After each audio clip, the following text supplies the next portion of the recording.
Beth is waiting.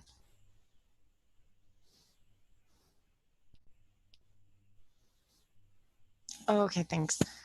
Hi, everyone. I'm going to call to order this special meeting of the MSAD 49 Board of School Directors. Roll call. Booton here. Boyden, she is unable to make it. Calvary. Here. Davis Folsom. Here. Dumont. Here. Hashi. Hussey. Here. Kinley. Here. Kugelmeyer. Here. Lambert. Here. White. And Williams. Here. Aye. So we'll do the Pledge of Allegiance.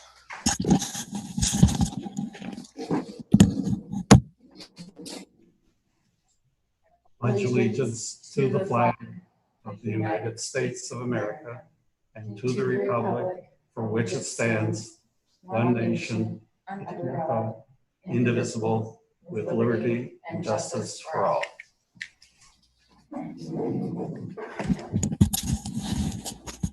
At this time, we will do citizens input. Just before we begin, I remind everyone, for anyone who calls in, please remember that you have 3 minutes and that you need to state your name and what town you are from. Anyway, all right, Mr. Holt, is anyone waiting? No.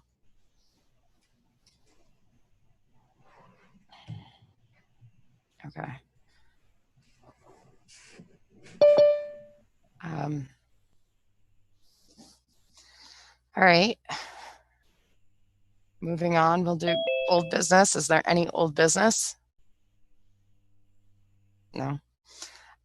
New business. The first item on the agenda is resignation of board member Tim Flood from Clinton. There's no action needed. We just want to acknowledge that Tim submitted his letter of resignation, and thank you, Tim, for serving on the school board. For any Clinton resident who is interested in joining the school board of directors, please contact the Clinton Town office. Next on the agenda is the discussion of fall 2020 school opening, and I'm going to turn that over to Roberta. Thank you, Danielle. I'd like to open by acknowledging that during this time, this situation causes, I am certain, for families and students and staff, some anxiety in the uncertainty of it all, and the emotion associated with not knowing what's going to happen next. We certainly understand, empathize with, and I wish we were in a different situation, but we are doing our best to address the circumstances that we're in right now. We also know that our decisions as a board makes their decisions, and as our team, our administrators, myself, make recommendations to the board, that these decisions affect people's lives, and that we understand that our schools serve a broad role in communities beyond the educational programs that we provide. And I want the public and our community to be assured that our goal is, as soon as we're able to have a full return to in-person learning. Our planning discussions, recommendations going forward are all driven by what is safest for all people who will be in our buildings, staff and students. We are in progress with our plan now. It is not complete. We are trying to figure out what we can possibly do to return as many students as is safely possible to our school buildings. And we are trying to consider what is sustainable in the short term. As you'll hear later about our recommendation, and for the school year and what that's going to look like and whatever that may bring. So as the public is aware, last Friday, the Maine Department of Ed released the health risk levels by county, and we are involved with 2 counties in this school district, Kennebec and Somerset.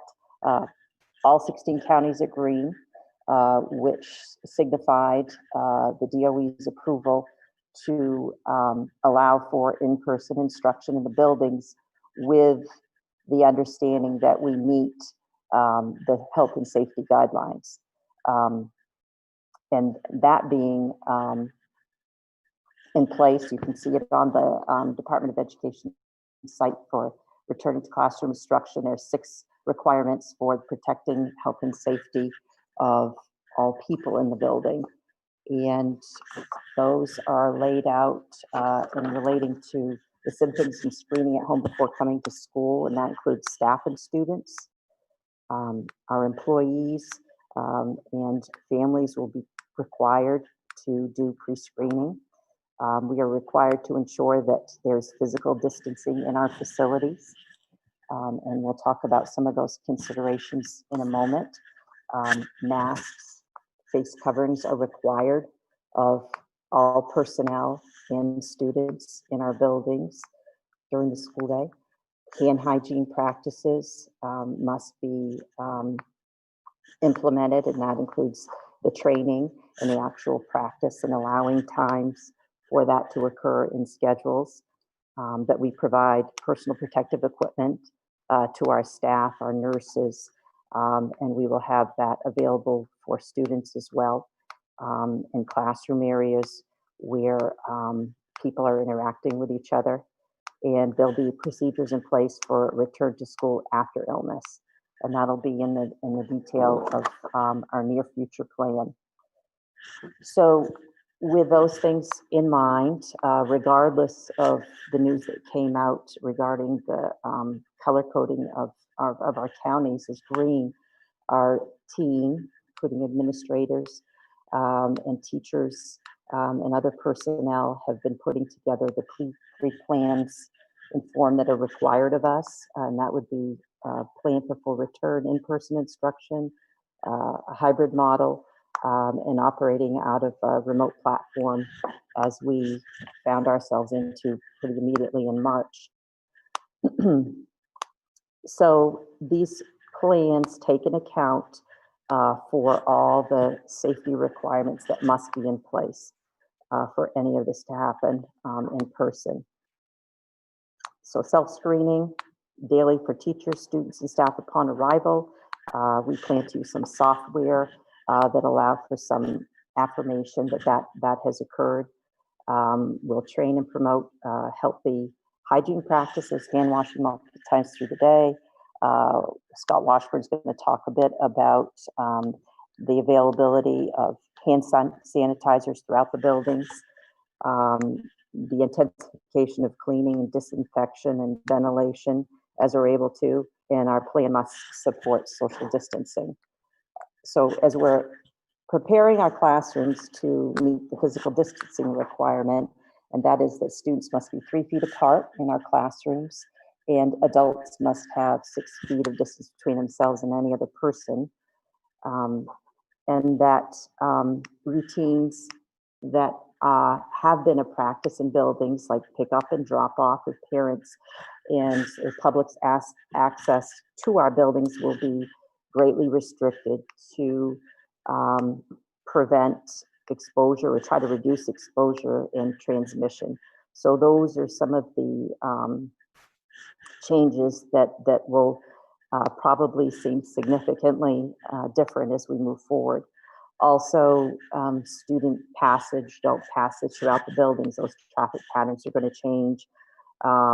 We're reducing movement throughout the buildings as we're able to, and students' entry and exit points out of the buildings will be assigned. And these are some examples. Like, we consider the Lawrence complex with about 1,000 students arriving at school, and how are we going to regulate and ensure the 3-foot distancing between people, between children.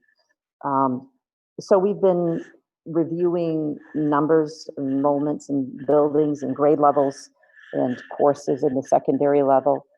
We've been removing non-essential furniture and trying, really, it comes down to the numbers of maximizing that instructional space to ensure the distancing that's required of us.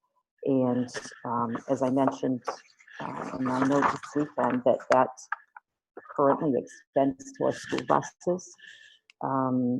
So our capacity to transport students, children to school, from school, has been greatly reduced because of the requirement.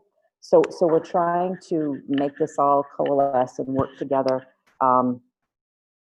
as best we can to our maximum capacity, and again, with health and safety foremost in our minds. This district, as any other school unit in the state, is required to abide by these guidelines. Thank you to everyone who has shared their feedback, whether it was in the first survey that we sent out July 7th. Though the one that we just sent out was really tried to drill down to the 2 questions that we needed answered to: how many children will be planning to return in person, and how many will need to use our buses for transportation. But again, back to decisions affecting lives and bearing that in mind, and keeping keeping with the guidelines that we must comply with. We're doing our best, and I know that there is, as I said, it's a very emotional time, and again, I appreciate the feedback I've received from our families. So tonight, the board is going to hear from our building principals, who will speak specifically to their plan, their draft plan that's in progress. And we'll hear from Scott Washburn, who is our Director of Operations and Transportation. And we'll hear from David Packard, our Athletic Director. And then we'll, hopefully the board understands, first of all, in the first layer of the framework put out by the DOE, it relates to health and safety, and what is the district's capacity and physical space, our facilities and our bus fleet and our staffing levels to meet those expectations before we can even entertain the idea of a reentry. We have to ensure that we have those safeguards in place.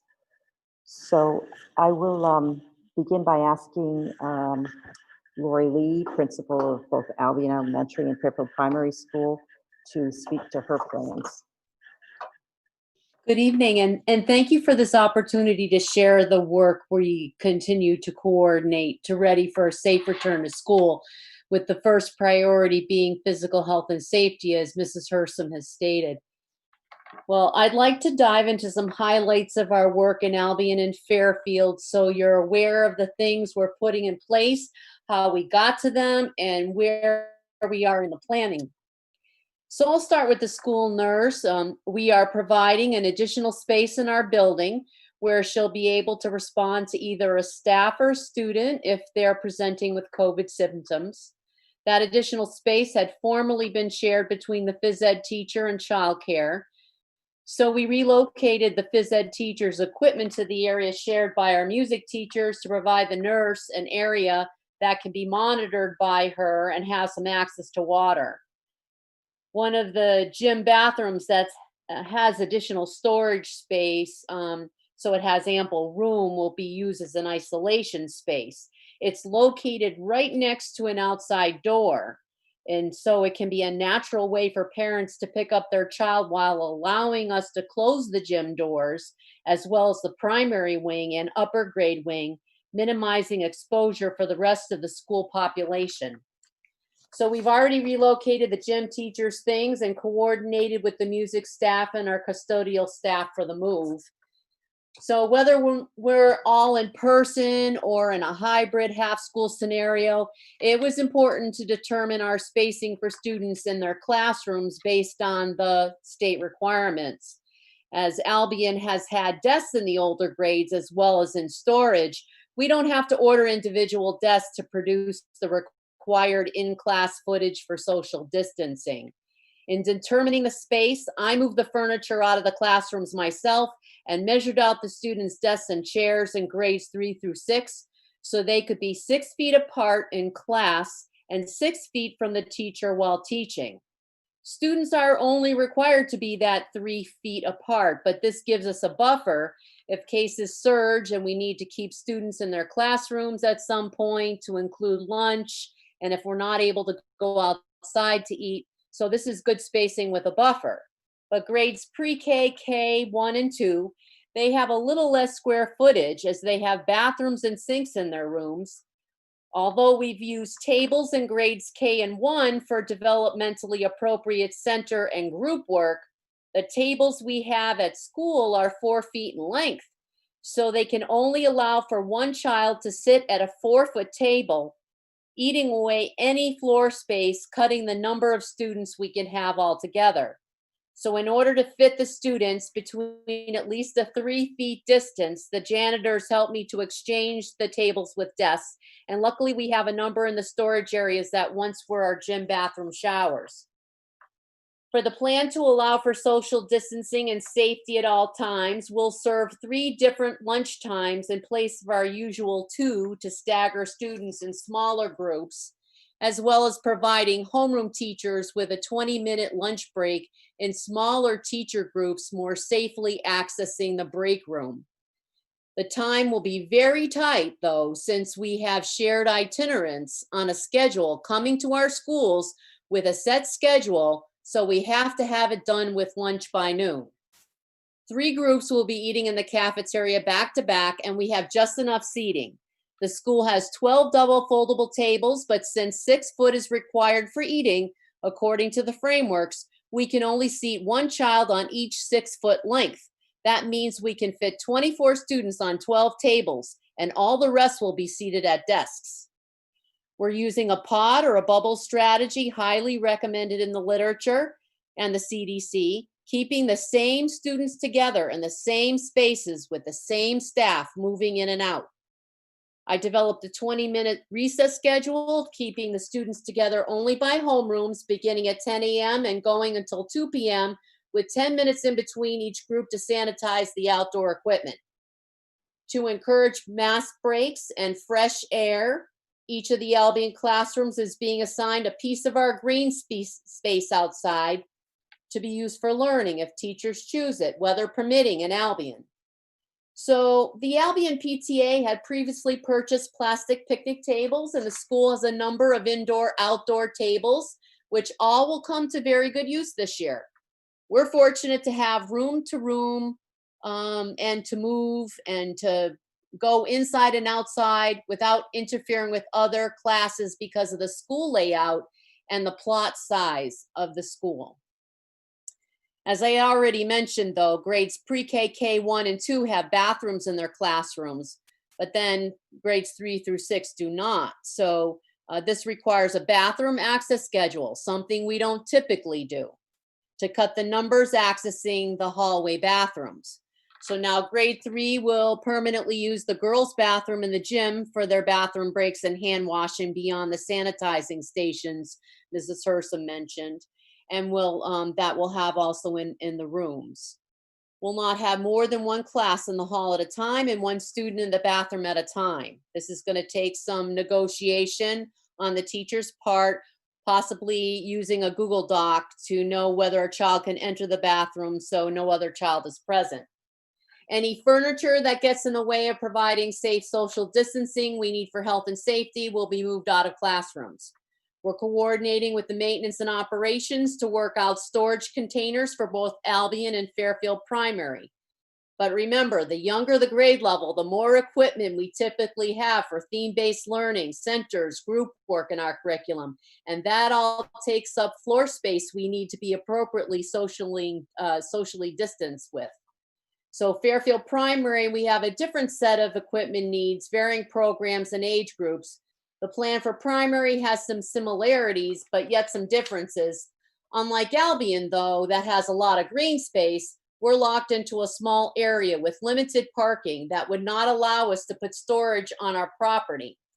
We are coordinating with operations to work out another space in close proximity to the primary, whether it might have to be kept at the junior high or high school, for instance. At Fairfield Primary, we've always used tables, and our tables are either trapezoids, rounds, or 4 feet models that can only fit one child at a time, which means we can't fit the whole class in at least half of the kindergarten classrooms at present. A few are larger spaces that afford us a few more students. So it was necessary then, because of the spacing requirements between students and teachers instructionally, and in order to fit everyone, for operations to order 130 desks for K. We understand that the desks are slated to arrive at the end of the month. Until we do get in the desk for social distancing for K, or if the delivery is delayed because of shipping, trapezoid tables, rounds, and 4-inch tables will limit how many students we can have in the classroom because of spacing requirements and the necessary items involved in teaching the grade level.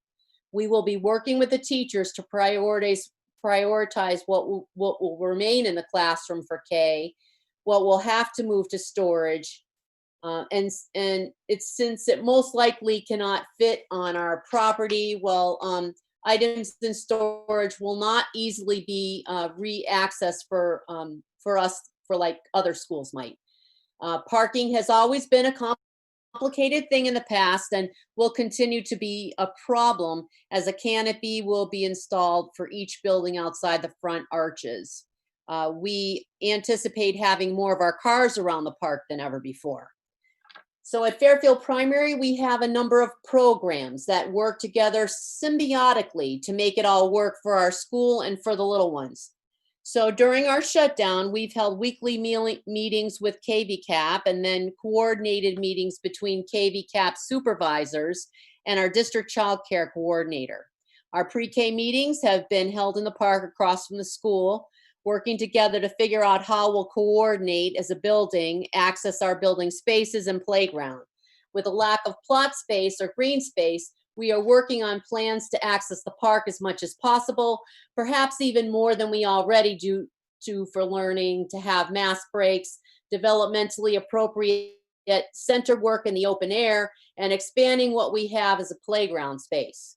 I spoke to the Fairfield town manager, Michelle Flewelling, earlier this summer, and she was so kind to take my calls and allowed permission for us to place picnic tables in the park to be used as both meeting and instructional space. We're grateful to the town of Fairfield, and we absolutely love the park.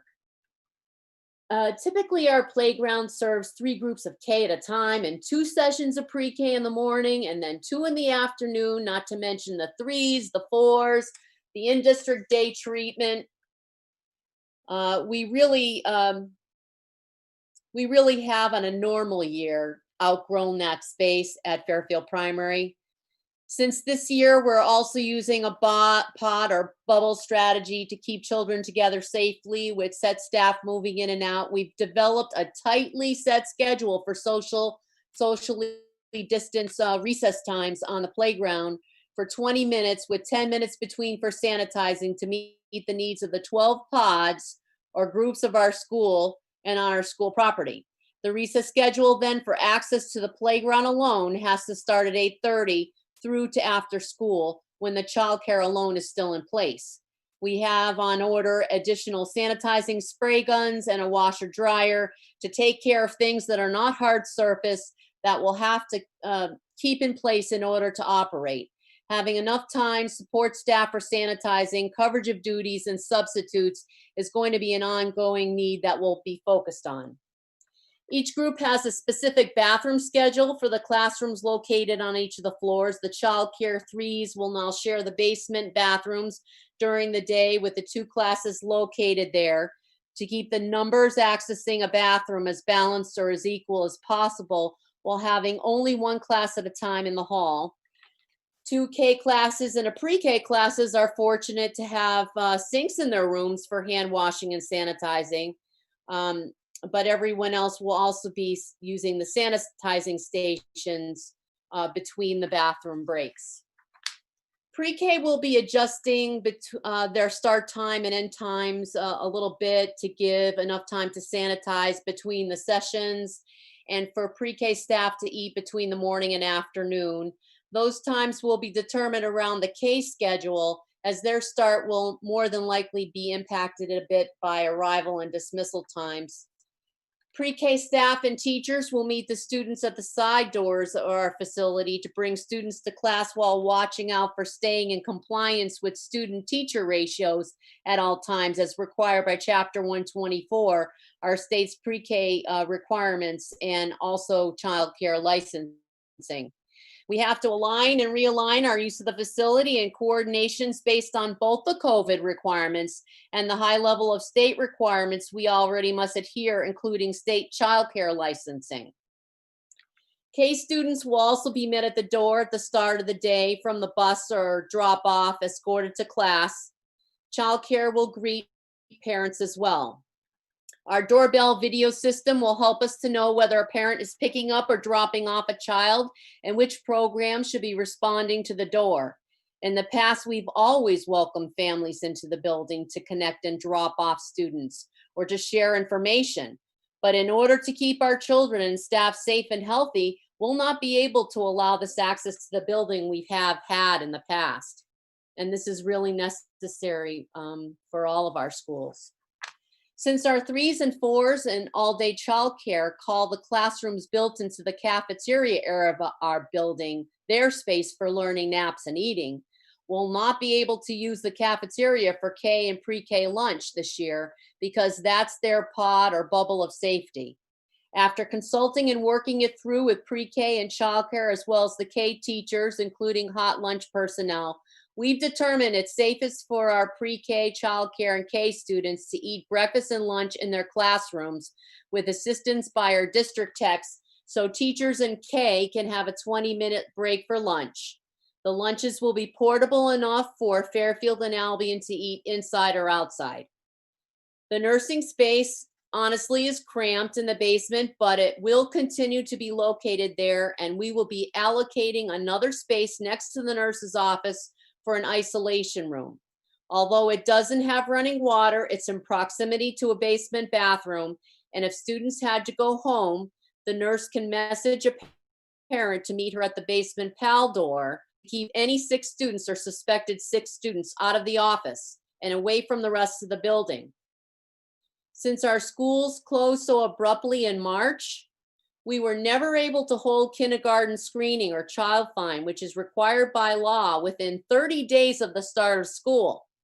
We have additional assessment materials on order, so each kindergarten teacher can work with a child instead of how we've done it in the past in stations, visiting individual teachers with students moving to the stations. In order to sanitize the assessment materials between each child we meet with. Pre-K is also required to do the screening too, whichever is the first point of which where a child first attendance is. In our district, all the pre-K children from all sites, Albion, Clinton, Fairfield, Benton, are screened at Fairfield Primary.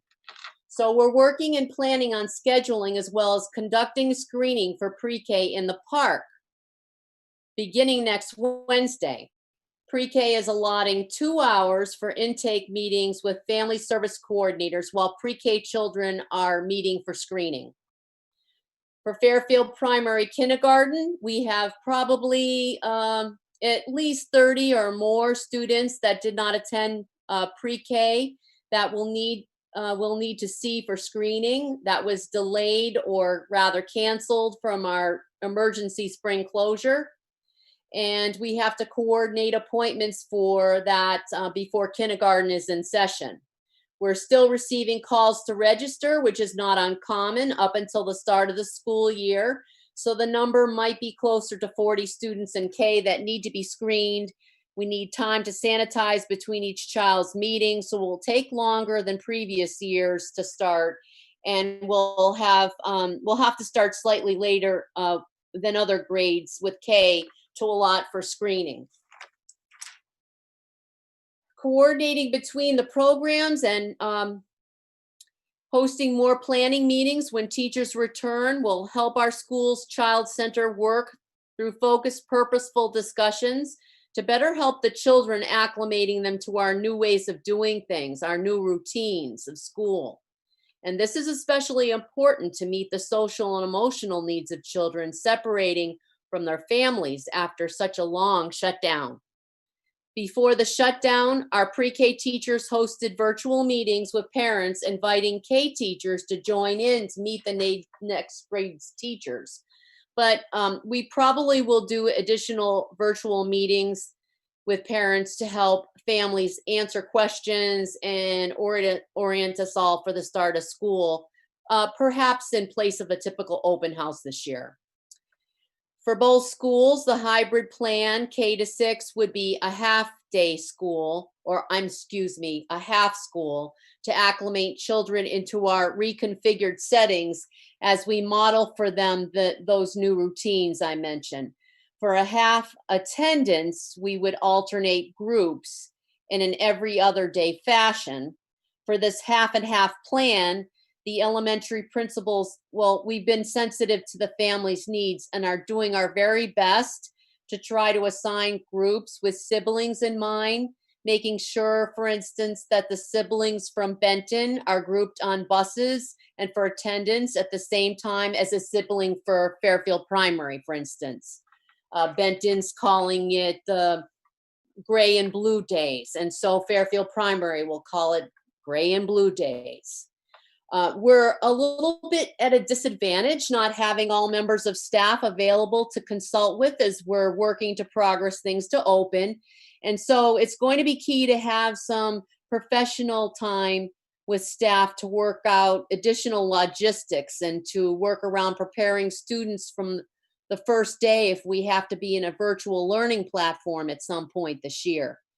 Many behind the scenes meetings and coordination of departments have been looked at and worked on all throughout the summer this far and since our closure, but it's a complex web and we've gotten a lot done so far, but there's more yet to do to get our students and staff back and to be able to remain in safely.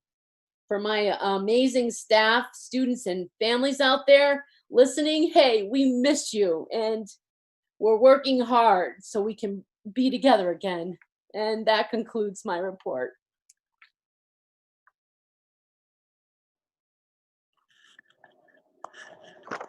Thanks very much, Lori. I appreciate your hard work, you and your staff, and your heartfelt sentiment. And I was wondering if anyone on the board has questions of Ms. Lee.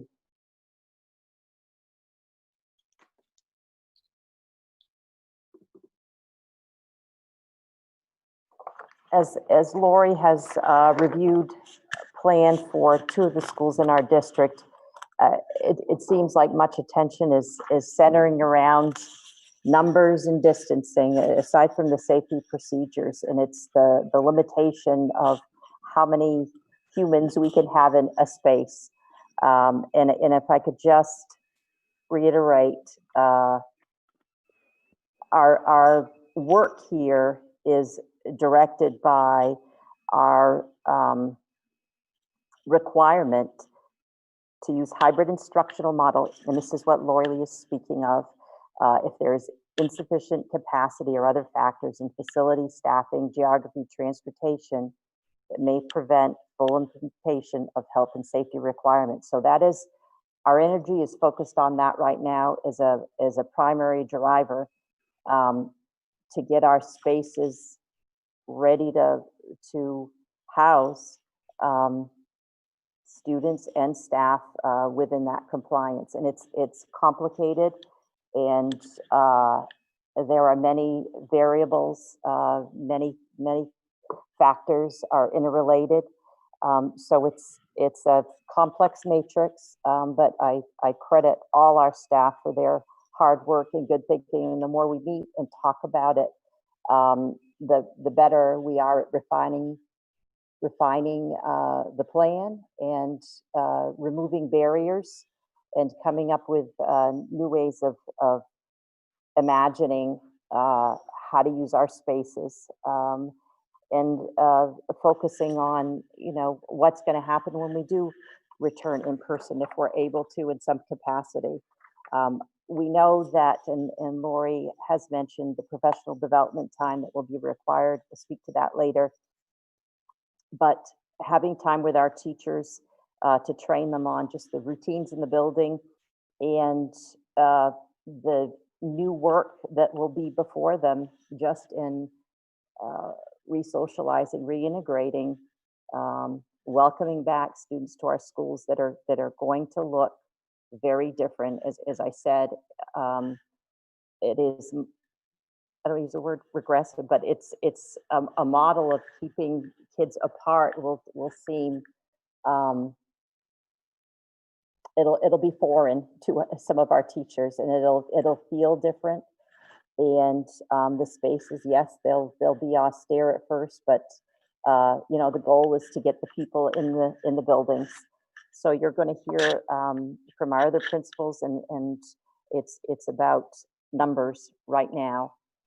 So I would ask Mr. Wedge, please, to share his plan. Hi, good evening. So yes, the principals, we have been working closely together, and some of my plan will definitely resemble some of what Lori has spoken to. I guess to start off, when we look at capacity, when we look at, all 600, about 600 students, I think is what our current enrollment is. I'd like to note that we just had about 13 students enroll in the past few days. I just had 2 more today, and I think maybe 3 have transferred out. So our numbers are constantly changing, and that's a significant amount. So I just kind of keep that in mind as I go over some of the kind of the math as to how we're going to fit, or what we can fit in our buildings. One of the things I'd like to also preface is, I know an early conversation that I had with Sue Ann when I came here to Benton was about our classroom sizes. The real estate, I believe when they designed the school, is their small rooms, and the idea was to have small communities and really a max of about 15 students per room. We currently have upwards of 25 students in our 5th and 6th grade classrooms. So it's very tight fit. So initially, when we're looking at the 6-foot guideline for everybody, when we did our measurements, there's no way we can't fit many students in the classrooms with 6 feet. When it was reduced to 3 feet, it definitely opened up some more possibilities.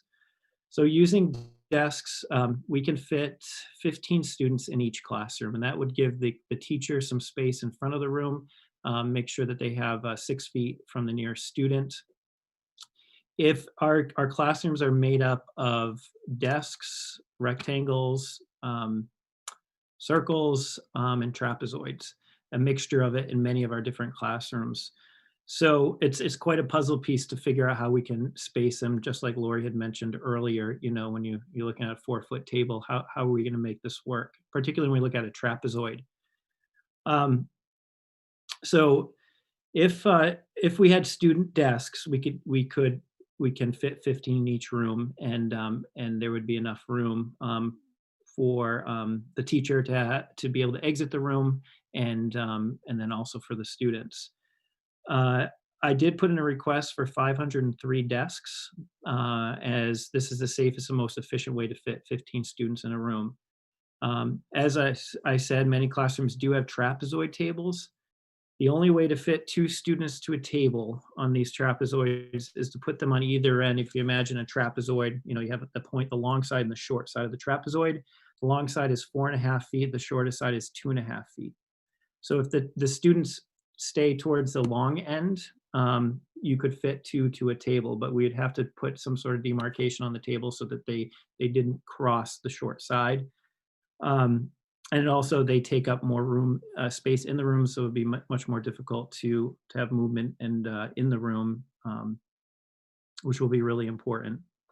So while I can puzzle together trapezoids, and I can share some pictures if anyone would like to see them, I do have them here with my papers, but they would have to be taped off, and that, it would take some management for the students to kind of stay within that 3-foot range.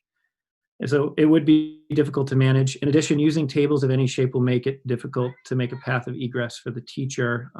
We do have plexiglass barriers right now that are being placed on each teacher's desk, and also for our instructional ed techs, like our ed tech 3s and 2s.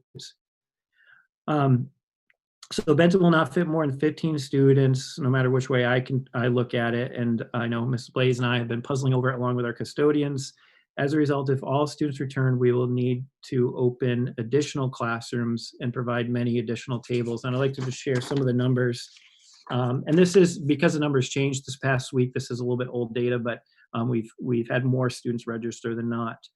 And I also understand that we're going to have many students that maybe choose strictly remote, but we don't know those numbers yet. So as of right now, so for first grade, our classrooms have 18 students in the room. So in each room, we'd have 3 students that we would have we'd have to make an additional classroom, like an overflow room. Those rooms are a mixture of trapezoids and different mini tables and desks. Our second grade classrooms have 16 students in each room. So that'd be a +1 in each room for a total of 5. So that will be much easier to manage our second grade group. Third grade, we have 18 and 19 students in all of our classrooms. So it's a total of 17 additional students. So we would have to create at least another classroom. Fourth grade, we have 20 in each classroom, 20 and 21. So that would be 25 students over that mark. So that's, we need additional real estate. Fifth grade,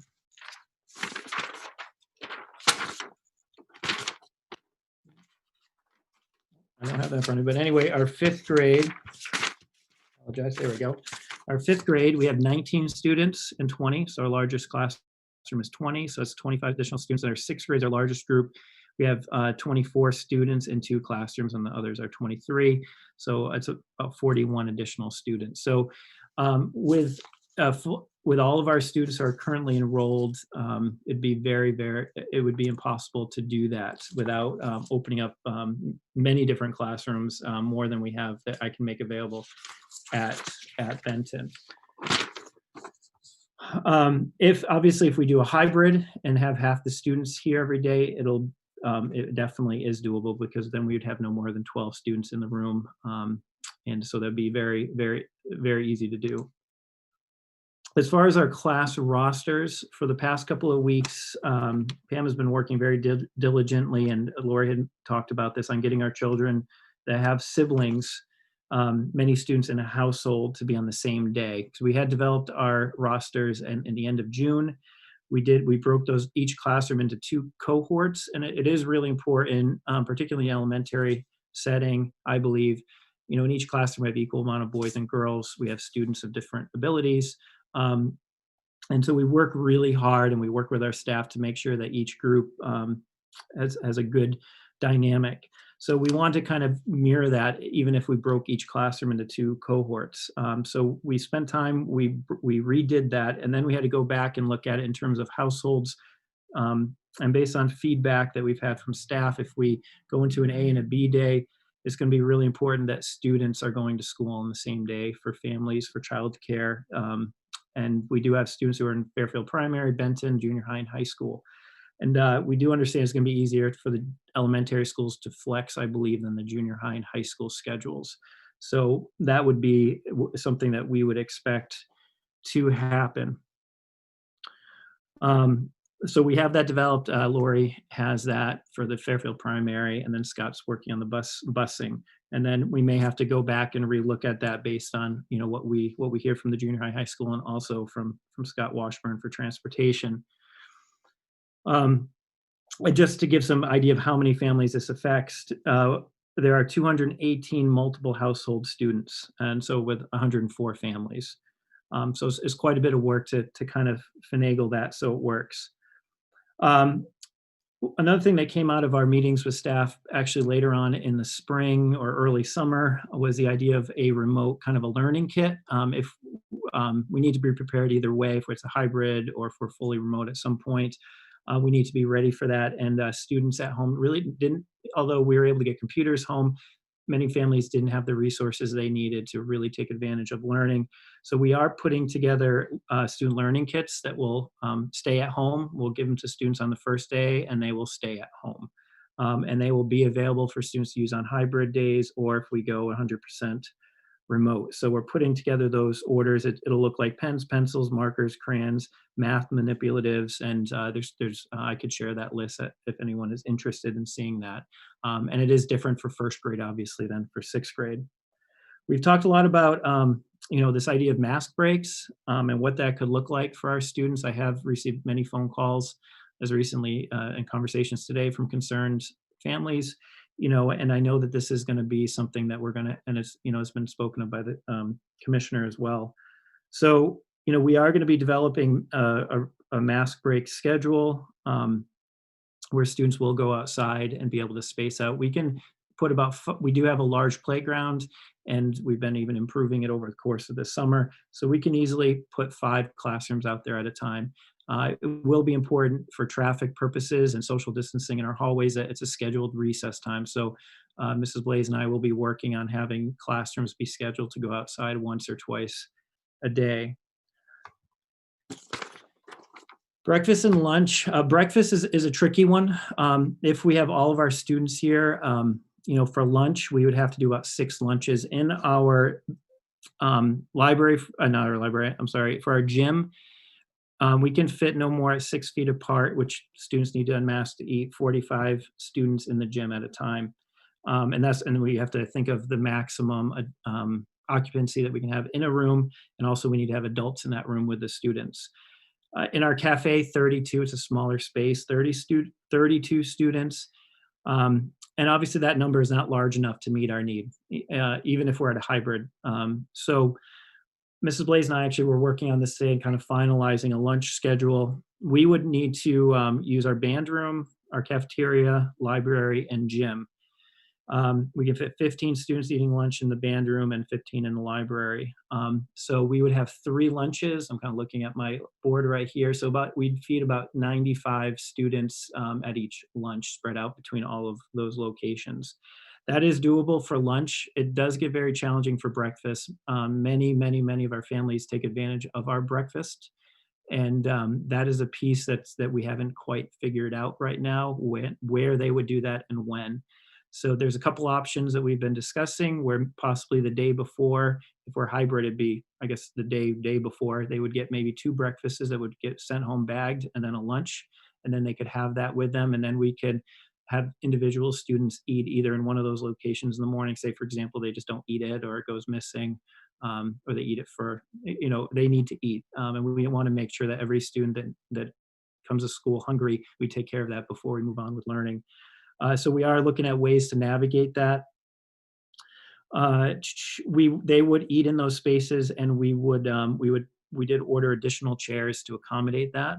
And we'd be moving those trapezoid and all those different tables that we have throughout the building that are being replaced by desks. Those would be moved to those locations so students can have a safe place to eat and unmask. Our arrival and dismissal, a lot of this will be dependent on what the final transportation schedule looks like. However, we have been kind of running many different scenarios through, so we're kind of ready to react. What we're looking at right now is a parent drop-off. They'll be assigned a specific time for parent drop-off, and we do have the parent drop-off loop. Those students would have a very specific pathway that would bring them up to their pods. The buses, those students, when they get dropped off, they can be escorted to the pod entrances. They can walk around the building to the pod entrances, as well as our library entrance as well. So I think we could easily, if the buses are staggered, we can safely bring the students into the building, into their classrooms. We have been working with our nurses as far as looking at what this is going to look like for nursing. They have changed, and we will give the nurses will kind of report out that when it's ready what the final procedures look like. But the 2 conference rooms that are behind my office will be converted into our triage rooms, and our isolation rooms would be behind my office. And Scott's working with maintenance to get that developed right now. If students are injured, they have a Band-Aid, they lose a tooth, we'll work out all the what ifs. But those students that come down to our to see the nurse would be escorted by an adult, and the nurse would be along with our secretaries would also be supporting that process. Our classrooms, offices, faculty, common areas, all unnecessary furniture and community seats have been removed. There is still, we have a lot of these classrooms are very rich learning environments, a lot of things in these classrooms, area rugs. We've been working at getting a lot of that as much as we can out. That's still being worked on. Think of beanbag chairs, reading corners, so we really have to address that, and we are working on that, and we'll be working with the teachers when they return.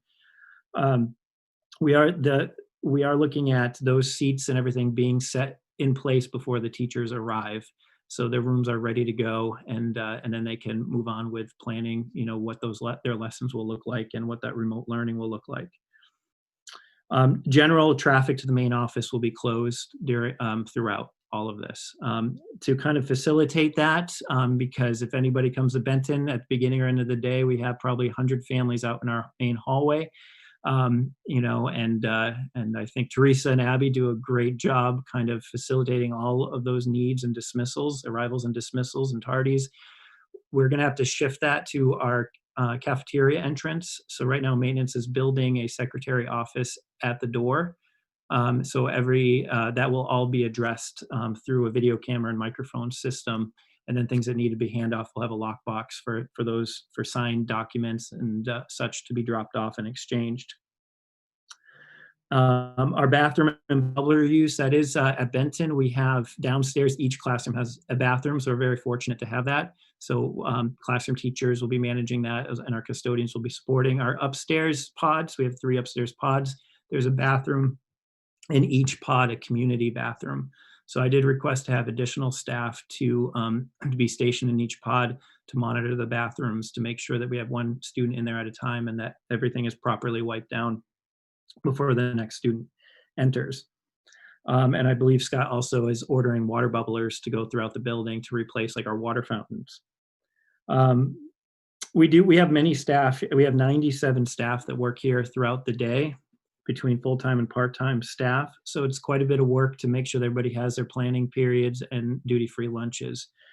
So I am confident we can develop that, particularly in a hybrid. It will be much more difficult to accommodate 6 lunches and recesses and all that if we had all students in the building.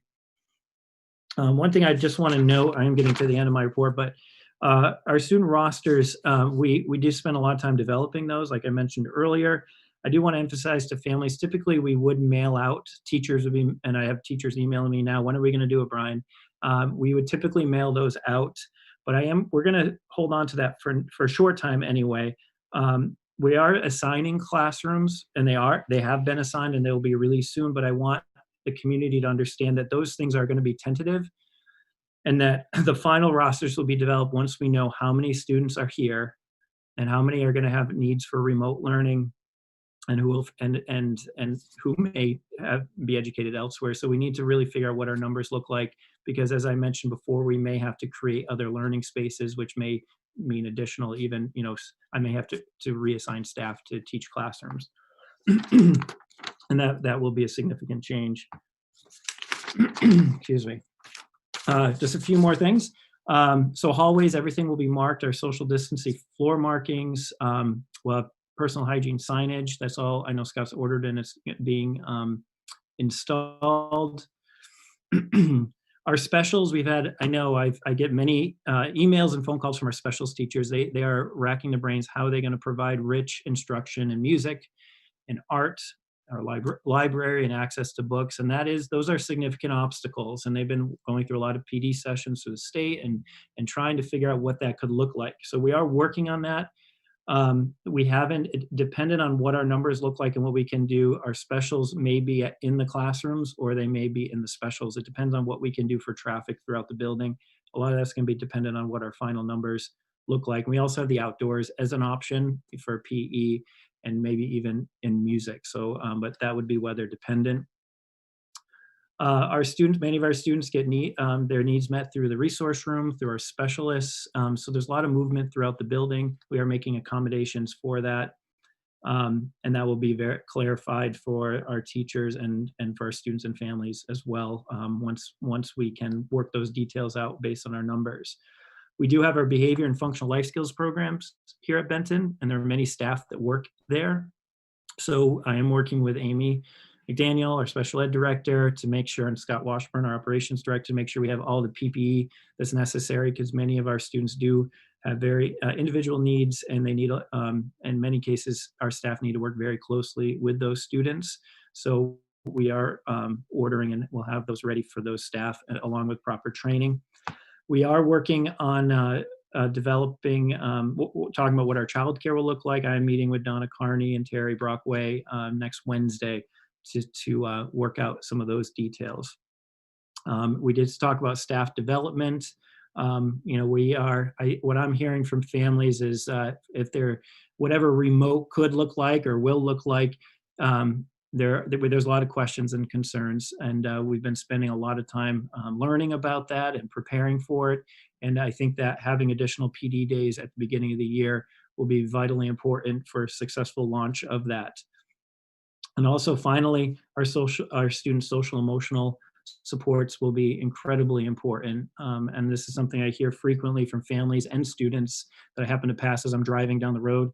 It's nice, a small community, and people, see me and say hi, and sometimes I'm able to have a conversation. And there's students that, they're very upset and traumatized by this. And our guidance counselors in the district, and specifically I know at Benton, we are working very hard to make sure that we have supports in place for those families. And I think that concludes my report. Thank you, Mr. Wedd. Does any board member have a question of Brian?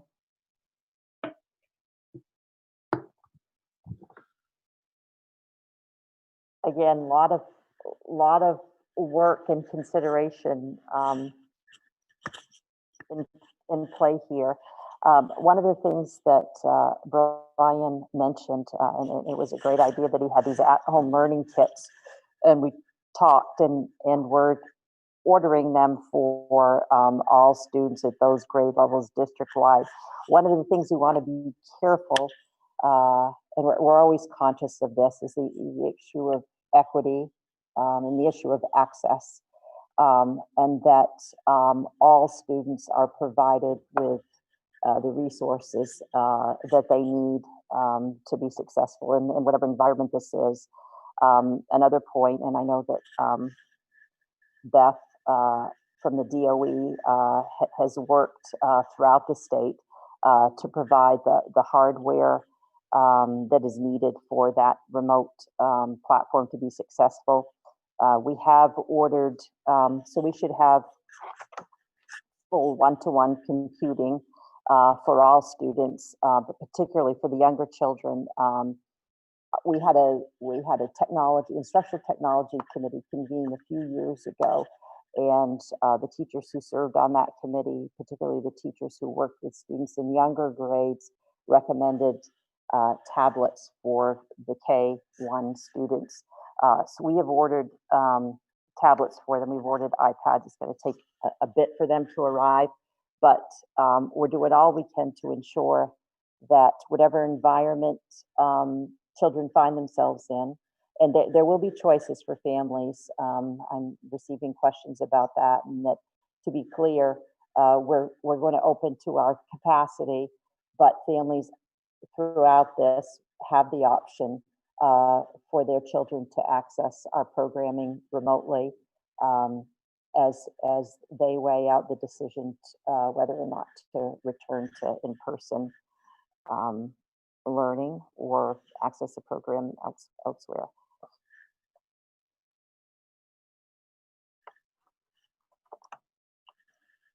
Kathy Gordon, are you?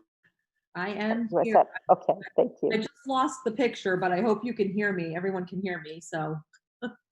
Good evening, everyone. I would first like to say that the work that we've put in for the past month or so has been incredibly challenging. I think as you've heard from both Lori and Brian.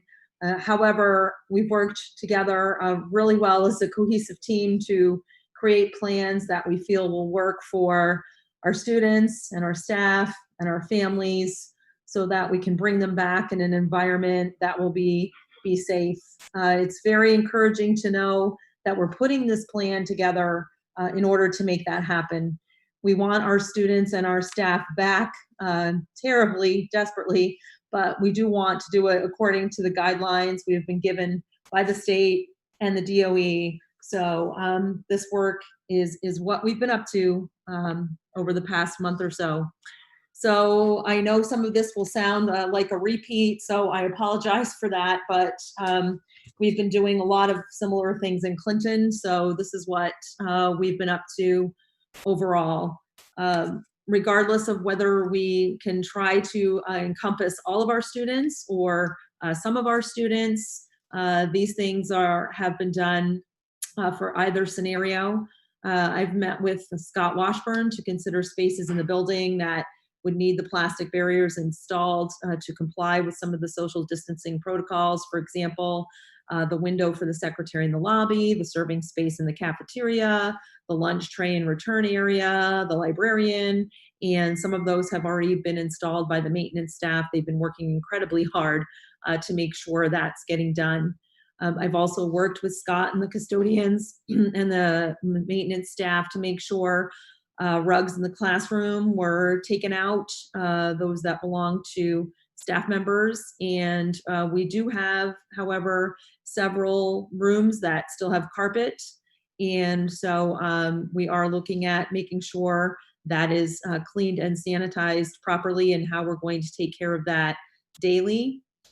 We've also met and discussed, Scott and I, with our Nurse Barton, where we would need to have the isolation area and then have a triage area. And it just so happens that her current space is attached to one of the bathrooms in the gym. So we have decided that that will be a sufficient area. So the maintenance staff will work on putting that together so we could use one of the areas for triage and the other one for an isolation area.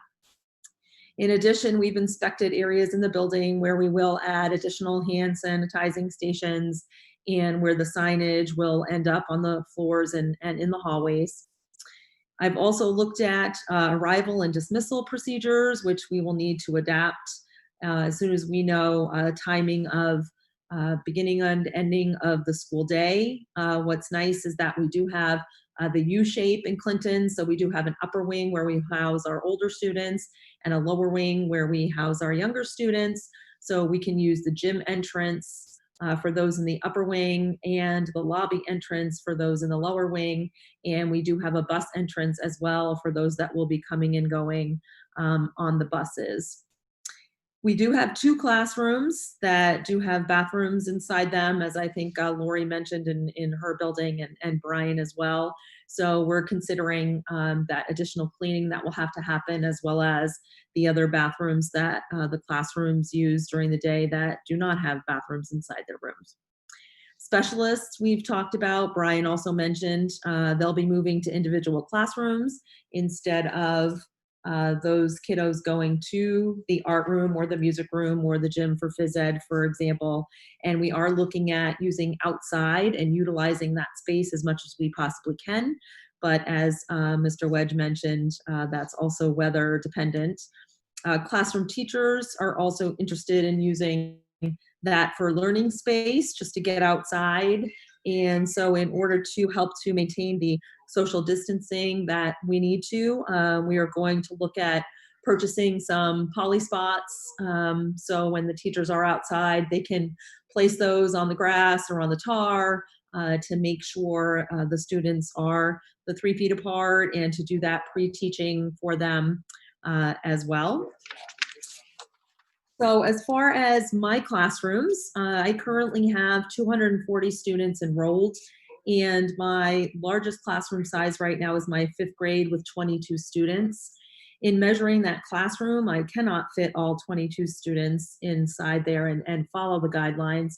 I can fit 17, and I say sort of loosely comfortably because that doesn't allow for a lot of movement for the teacher for the 6-foot space, but it does put almost all of the students in that classroom. I'm in the same boat for my 6th grades because I have 20 in each of those, and I can only fit about 17 in those rooms, so that leaves out a few students. My other classrooms are a little smaller. They have fewer students, but space is still at a premium. So the classes that I have 12 or 13 or 16 students in, I can fit about 16 in those that have 16. In order to do that, though, I would need to order, or I have asked Scott to order about 141 additional desks because I believe, as Lori mentioned, especially in the younger grades, we've used tables. Some of my upper levels also have tables, and they are not 6-foot tables, as you can imagine. Most of them are 4-foot tables, so we would need to replace those with desks. In looking at the cafeteria space for breakfasts and lunches, I can fit about 42 students in the cafeteria. So we would need to have 3 breakfasts, and I would also need to have split my lunches up. So I would need 2 lower wing lunches because I have 97 students in the lower wing right now, and 3 upper wing lunches. I have about 141. That's how the split is by grade level. But of course, I think Brian mentioned the ongoing registrations that are happening. So those are the numbers as of right now. And Clinton typically gets at least a dozen folks over the summer. So those numbers are more than likely to increase. When considering splitting the classrooms, if we were going to do that scenario, I can obviously fit, because my largest class, again, is about 22, and so fitting 17 in a room, I could get 11 in there if we were to do half. And then, as I said, my other classes have fewer students than that, so we would be able to fit half of our students in each of our classrooms. I'm just reading through my notes here. OT, PT, and speech folks, as well as our PE, art, and music folks, they're all shared with the elementary buildings. So that schedule might be a little tricky if we're doing an A-day, B-day. So that would take some coordination to make sure, especially those students who receive the PT and OT and speech services, that those folks are in the building on the days their students that need those services are in that building. So we would need to look at that and make sure we were coordinating for that. Brian had mentioned the toolkits that we were thinking of putting together. The other thing that I'm looking at ordering for students and doing some pre-teaching on is, of course, when they're outside on the playground, because I have scheduled recess times for all the classes, as well as their lunch times. So we're looking at ordering things like jump ropes and the skippets that they use around their ankles, which are, things they can do individually, but, sort of next to each other, sing the same jump rope song while they're jump roping. And at least that won't make them feel like they're doing things with their friends while they're outside, even though they can't run around holding hands and play tag and do the typical things that that kiddos do.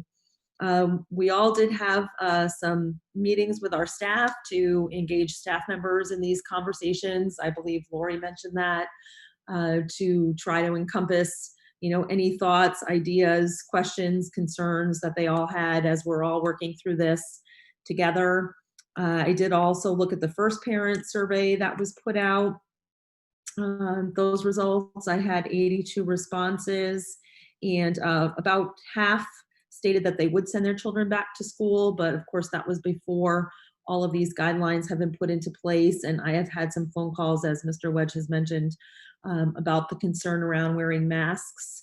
And I can say that those phone calls that I've taken, those parents are very concerned about their children wearing masks all day. So we're still working at trying to figure out some ways that we can have some additional recess time or breaks, if you will, so those students won't need to do that entirely throughout the entire school day. I think I've gone through all of my notes. So Clinton staff is just ready to go, and we want the students back, and we want to do it safely in a manner that will make sure we are adhering to the guidelines and doing the best we can for all our staff, our students, and our families. So thank you very much. That concludes my report. Thank you, Kathy. I appreciate that. And again, the time that you put into this planning and the good thought. Does anyone have any questions of Kathy Gordon?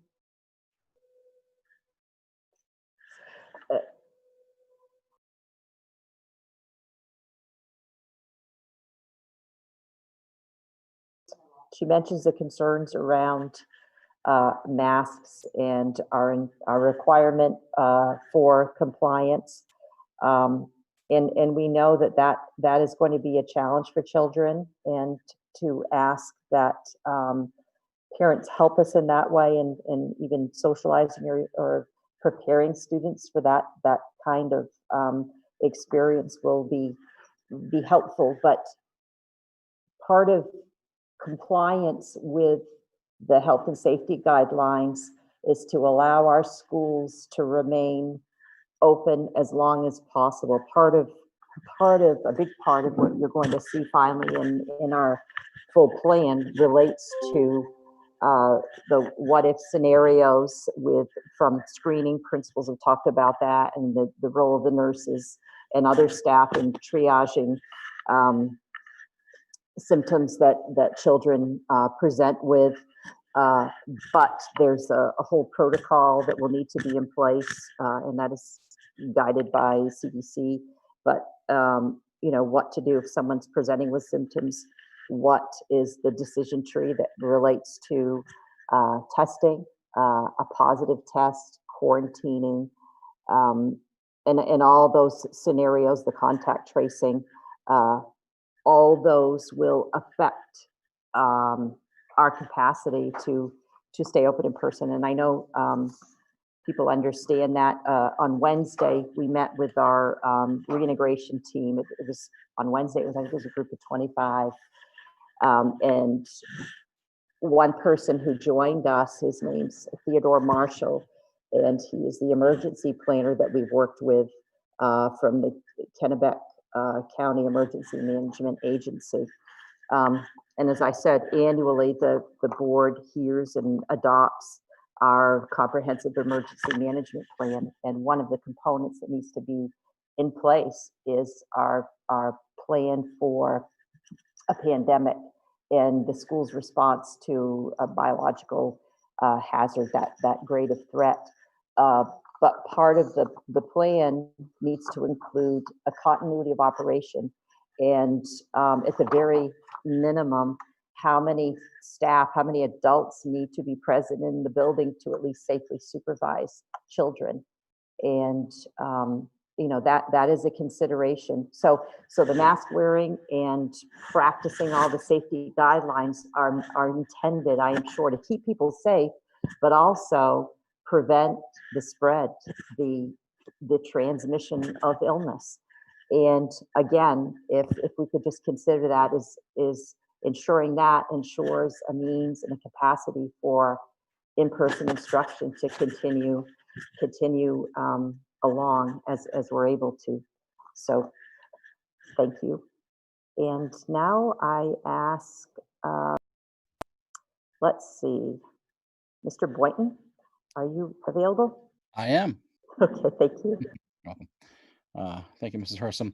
So when we kind of met with our reintegration group on Wednesday, I kind of alluded to the fact that this summer has been kind of really a balance of a numbers game, and not really a game. It's just a lot of numbers to look at when you look at the requirements of 3 feet between students, 6 feet between adults and everybody they interact with, and 6 feet between students when they have to unmask to eat.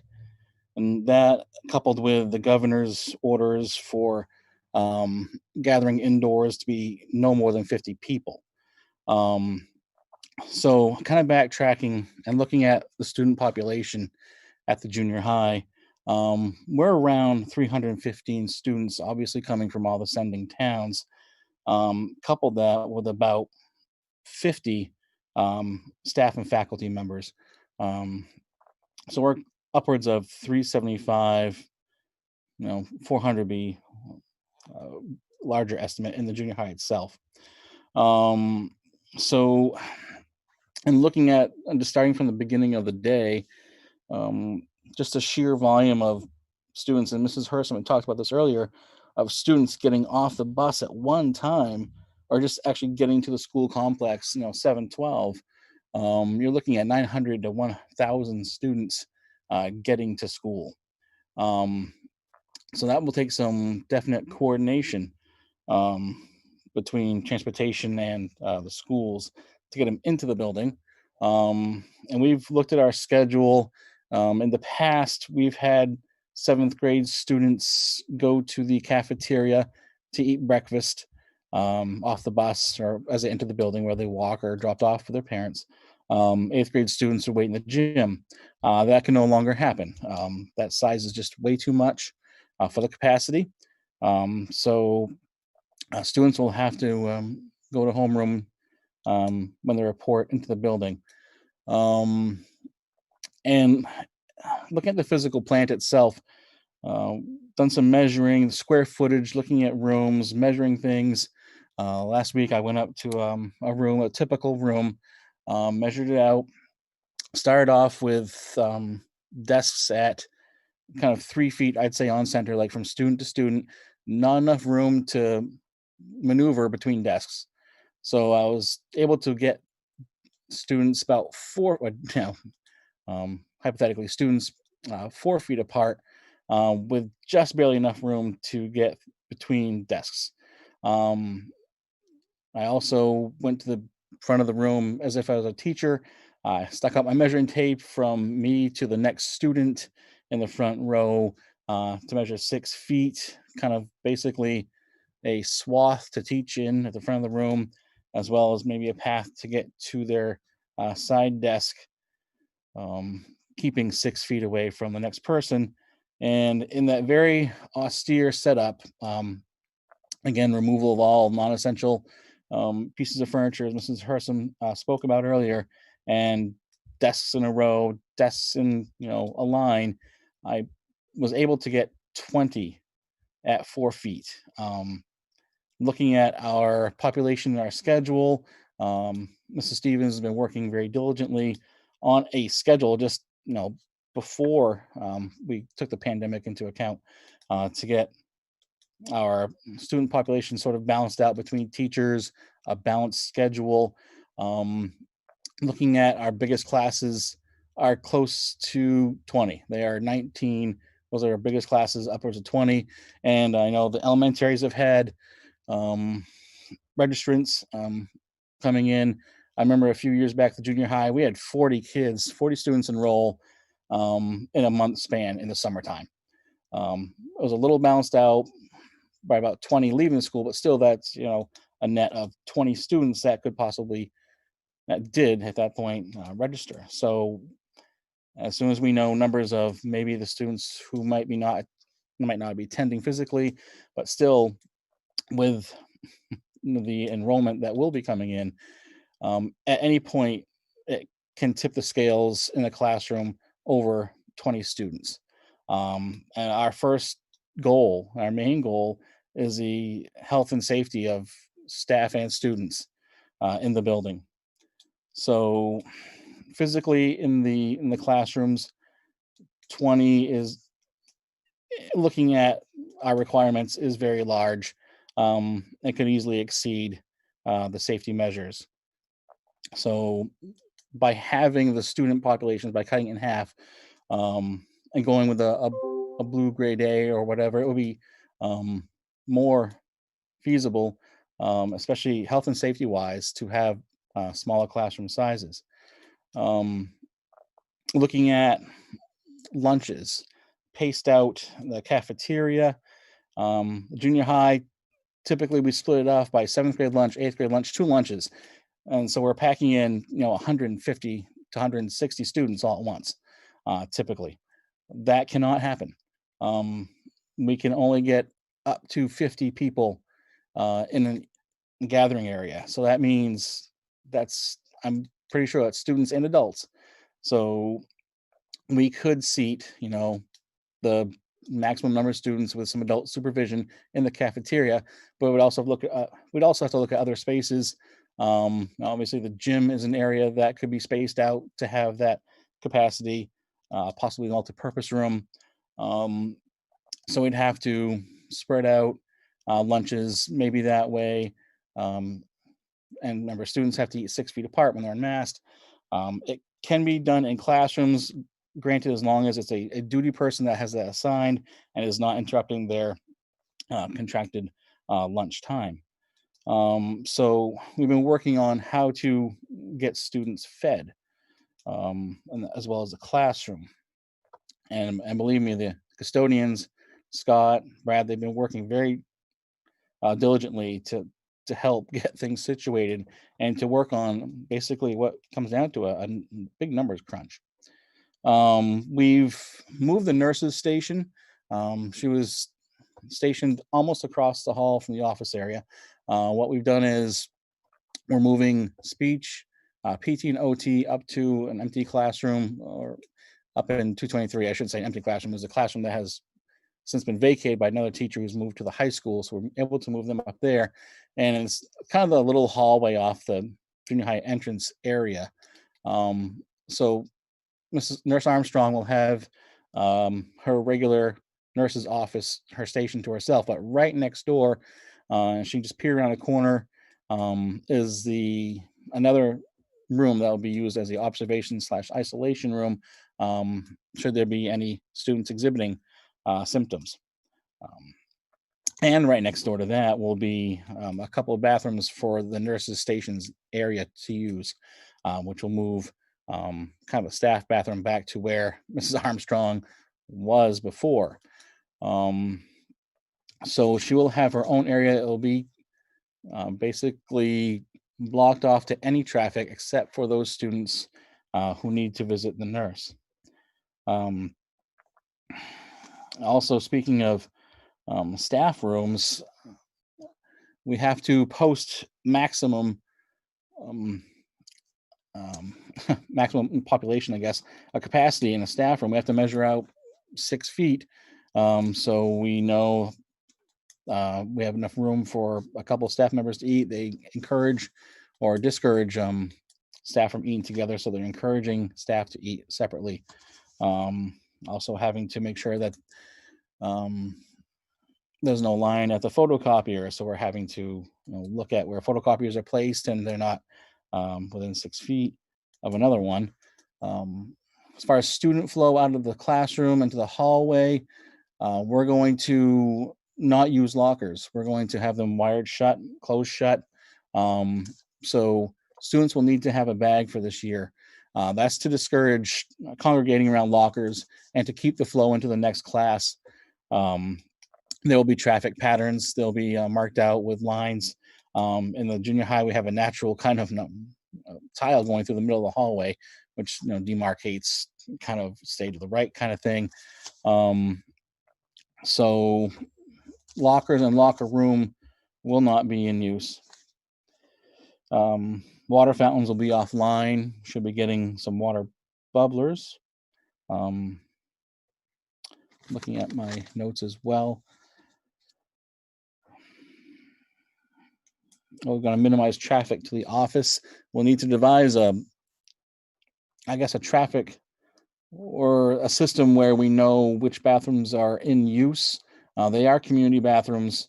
We do have singleton bathrooms down by the gym, but in the middle of the building, both second and first floor are community bathrooms. Need to devise a system where students and teachers will both know that a bathroom is in use with a single student, and then when it becomes available. So that poses as a challenge during that time. I've been working closely with the custodians, as I said, and Mrs. Reynolds and Mrs. Ryans and Mrs. Stevens to get many things ready. And I feel that we will be ready when it comes time. We just need to know what our limitations are as far as per the guidelines, and just make it as safe as possible. The division of students, if we do go to a hybrid, is very manageable. Mr. Bowers and I thought that maybe alphabetically they'd be divided, but also keeping in mind that there are multiple households that might have students with different starting last names. If we go, first half of the alphabet, second half, we take that into account. But I'm also amenable to if there needs to be a different type of division that works best for the district. I'm also amenable to that. So those are just some of the things that we've been working on at the junior high.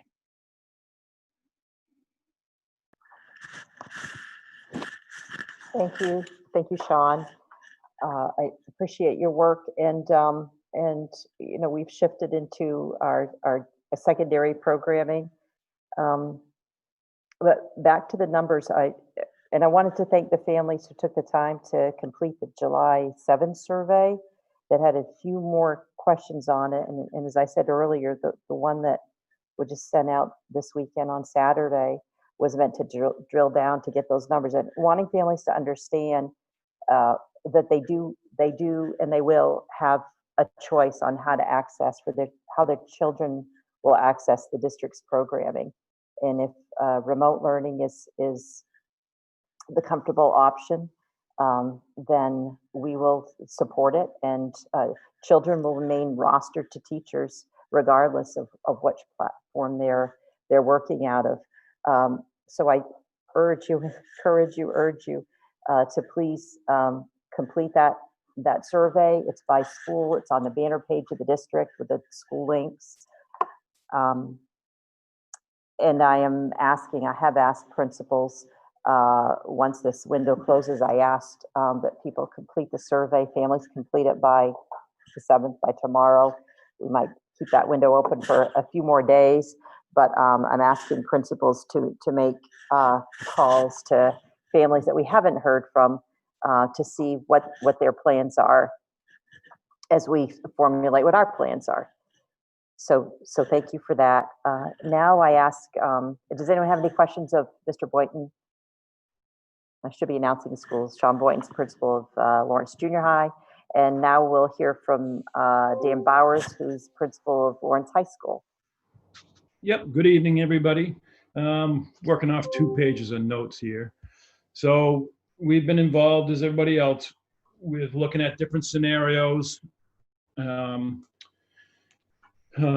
got spreadsheet galore with kids listed alphabetically, listed by grade, listed by residency, primary residency, and just talking about that.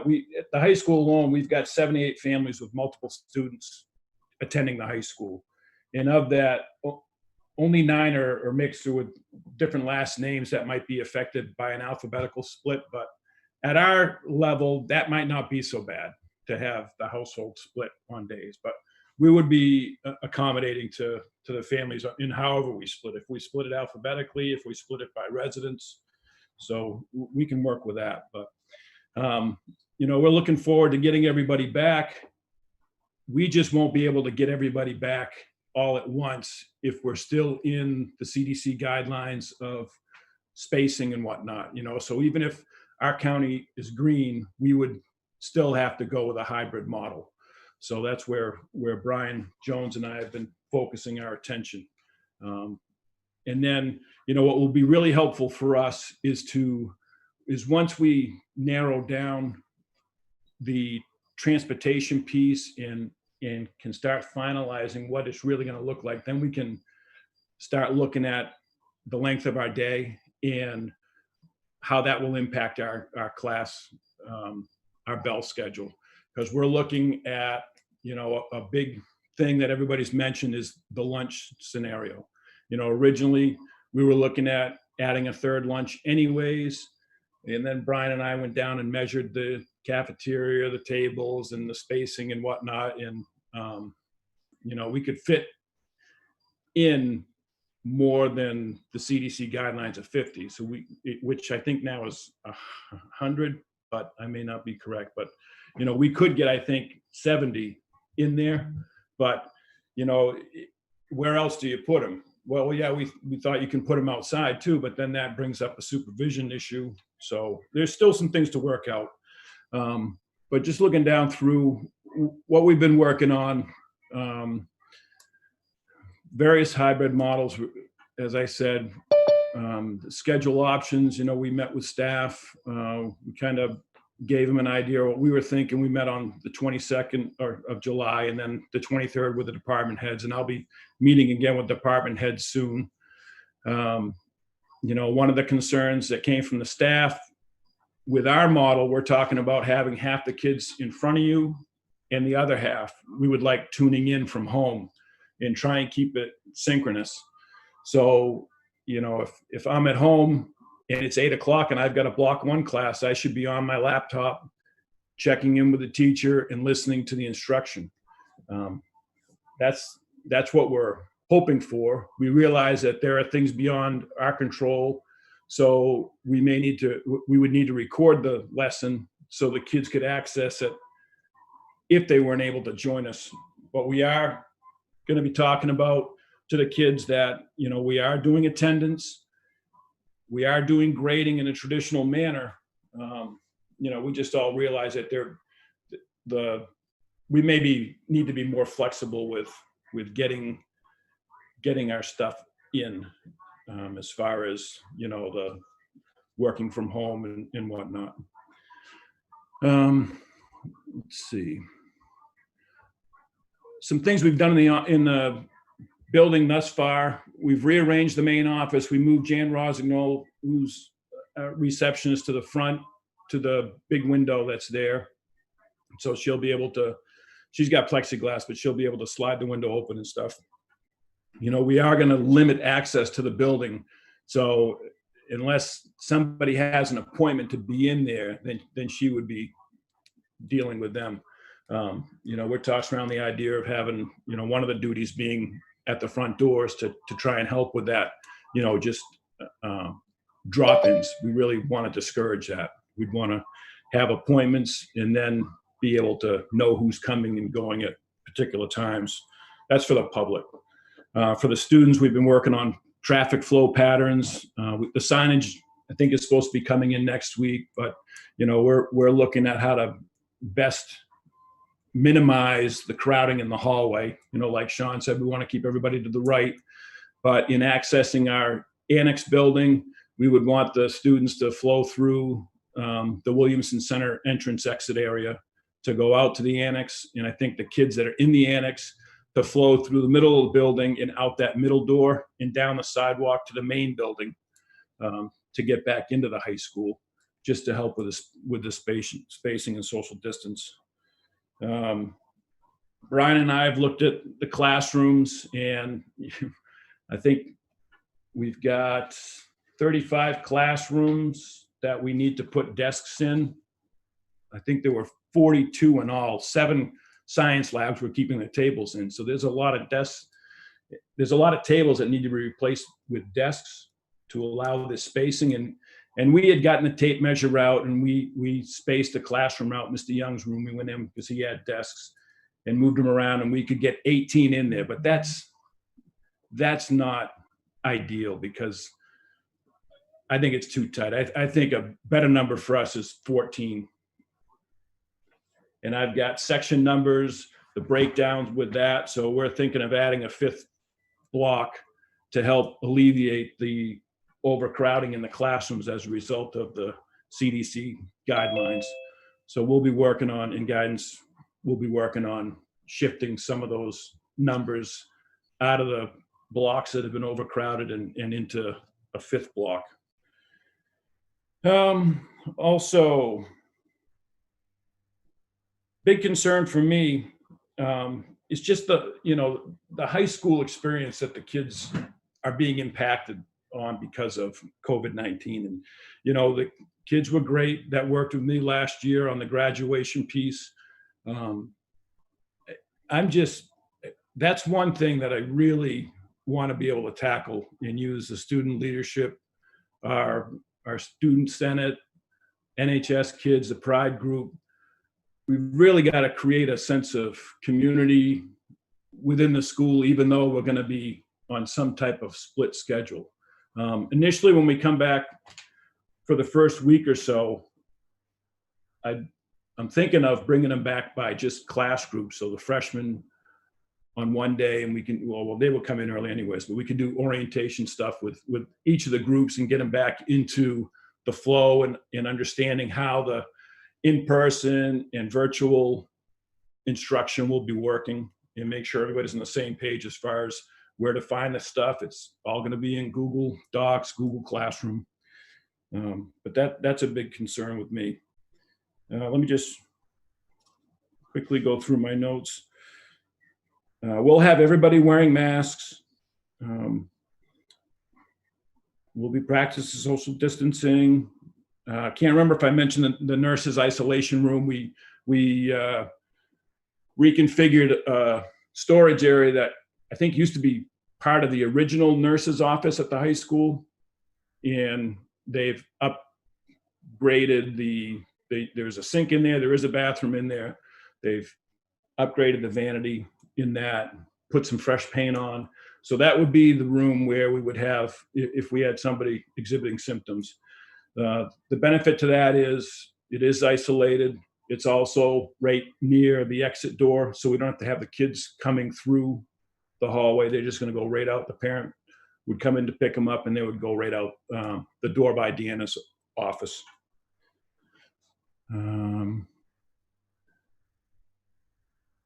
Let's see.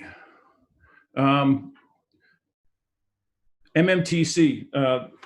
I met with Peter Howland. The principals met with him on July 20th, and we spoke about the capacity at MMTC, and they're able to accommodate all of our students. So, you know, if we go to the split alphabet schedule or whatever schedule we go to, I'm going to want the MMTC students, those that are juniors and seniors, not the kids that are just doing the CTE, getting an introduction to the courses, but the kids that are in programs. I want them to attend every day. And Peter Howland would like the same thing. And so those kids would be an exception. There might be some other exceptions where kids would come every day, you know, if they're receiving specialized programming or whatever. That stuff's to be worked out. I'm going to be working on a communication plan for families. I think it's important that I make myself available. So I'm thinking of doing podcasts in combination of virtual meetings weekly, just to be able to help answer questions. And I mean, that will also help me in addressing any issues or things that I haven't thought of to help with the smooth operation at the high school. Next week, the high school counselors, we're going to meet virtually Monday, but then they're going to be meeting over a couple days and working on the social emotional aspect needs of both students and staff upon our return. And another thing I have in here for notes, it'll be beneficial for us to know with the start date if we're going to stay currently as the calendar is, or if we're going to move it out a bit. It'll be important to know when we can get the staff in, just so they understand when they can get in, because they've been really anxious to come in to help organize things, but we're not able, ready. They can't come into the building just yet, but as soon as they're able to, I know they'll want to be in there to help organize their classrooms and whatnot. But, you know, a lot of question marks. I've got a lot of faith in the teachers and the staff and their ability to pull this off, just as we did last spring. It's just a matter of getting everything lined up and moving on. But if there's any questions, if I need to clarify anything, that's it for my report, but I'll answer any questions you have. Dan, you said that the technical center, do they have a start date, or you're not really sure? They do, but he's listening to the sending schools, and will be, he's flexible. It kind of goes off what you do. Is that what? Say that again? Well, are they waiting to hear from you, or are you guys waiting? You know what I mean? He's got a start date, but he is going to put it off and meet the start date of the other sending school. Right now, there's 3 different start dates for people. Okay, So whenever we start, we can send them. perfect. Thank you. Yep. Dan, what is the plan for the students who are going to other colleges? Those kids will be coming in whenever their class. We originally had a welding class at KVCC that would meet every day. Those kids would be coming in, but KVCC since has pushed that off till the second semester. So any kids that are attending college classes that need to be going to those classes would be coming in. Okay.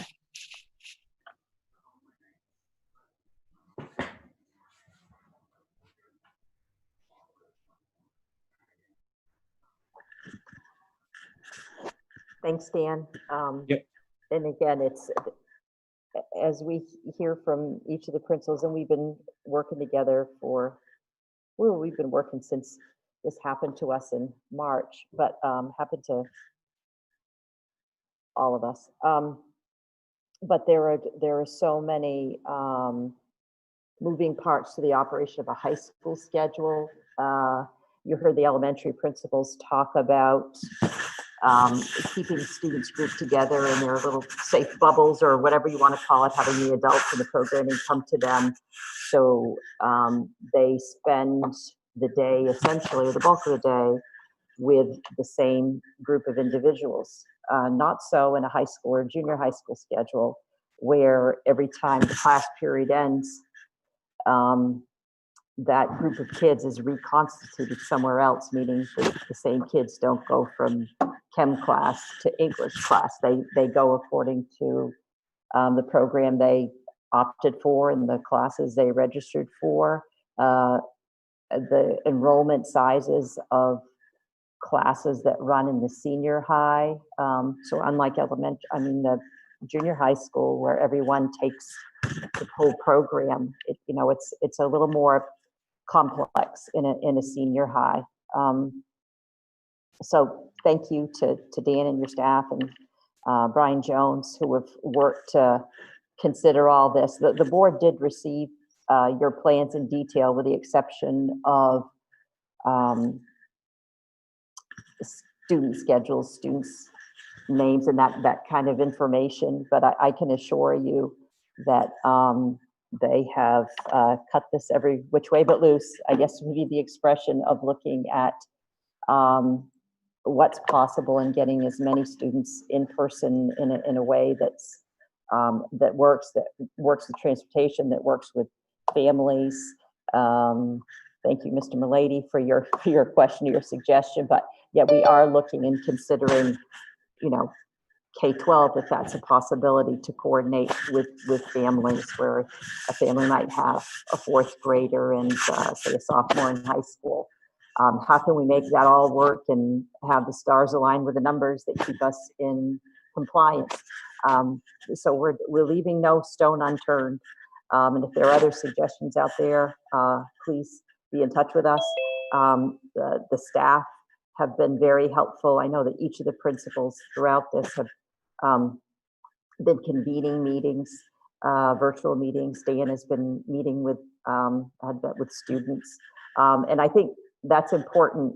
Schools operate and function, and they serve children. And while they're enrolled in a school, it's theirs. It's their space. It's their time. And like I said earlier, there's a broader experience, and there's more that happens beyond curricular programming. And I think of all of us, we feel that, and it's, there's opportunity to engage students in ways, and with leadership, letting them be part of solving what's in front of us, removing barriers, and we can all learn from each other. And I also think some time at the opening of the year will allow us to reintegrate kids in a way that they are able to process what these last few months have been like for them, and what they hope for, and what we can do in the upcoming school year. So thanks, Dan. And I'm going to ask now if Mr. Packard's available to share where we're at with the co-curricular program. Right now, we are still waiting for the Maine Principals Association to determine what sports will be. At this time, they're thinking that they'll go with what the traditional sports have been, and they would start preseason on September 8th, which is after Labor Day, and then the first countable games would be September 18th. They've reduced the number of games for each sport. Golf would have 6 matches instead of 10. Soccer would have 10 games instead of 14. Field hockey would have 10 games instead of 12. Football would have 6 games instead of 8. And we're going from what guidance they provide to us. On a positive note, this past week we did have coaches start to do some physical conditioning with the kids. We had anywhere from 75 to 85 3 days this week, working out with the coaches, doing some agility work, some running work, and it was really positive to see all of them back working together. And I think for the most part, they all had a really good time, at least being back together, acting as bulldogs.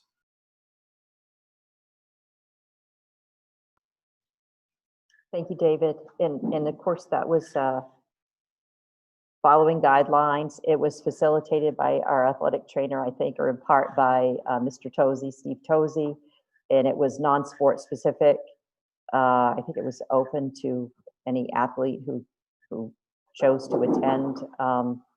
But yeah, it's a step forward in getting kids back to their space here.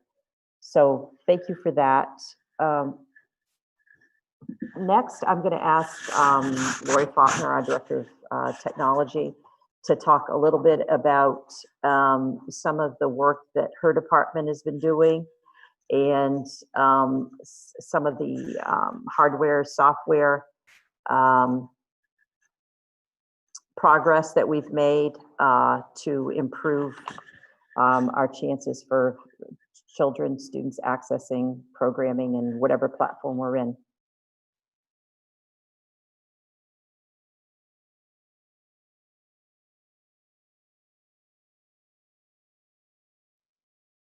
Lori, I guess you're not available. I see you logged in, but that's all right. So we'll move on. Scott Washburn, are you available? Yes, I am. Can you hear me? Yes, I'm hoping you talk it since you wear 2 hats in this district. Could you talk about considerations for transportation, and what are some of the procedures that are going to be required to safely transport kids to and from school, for starters, and then maybe talk about facilities, the work, the projects that are going on, and some of the supplies that we've been ordering, whether it's furniture or PPE or signage that's going to need to be in place. Yeah, so we'll start with transportation.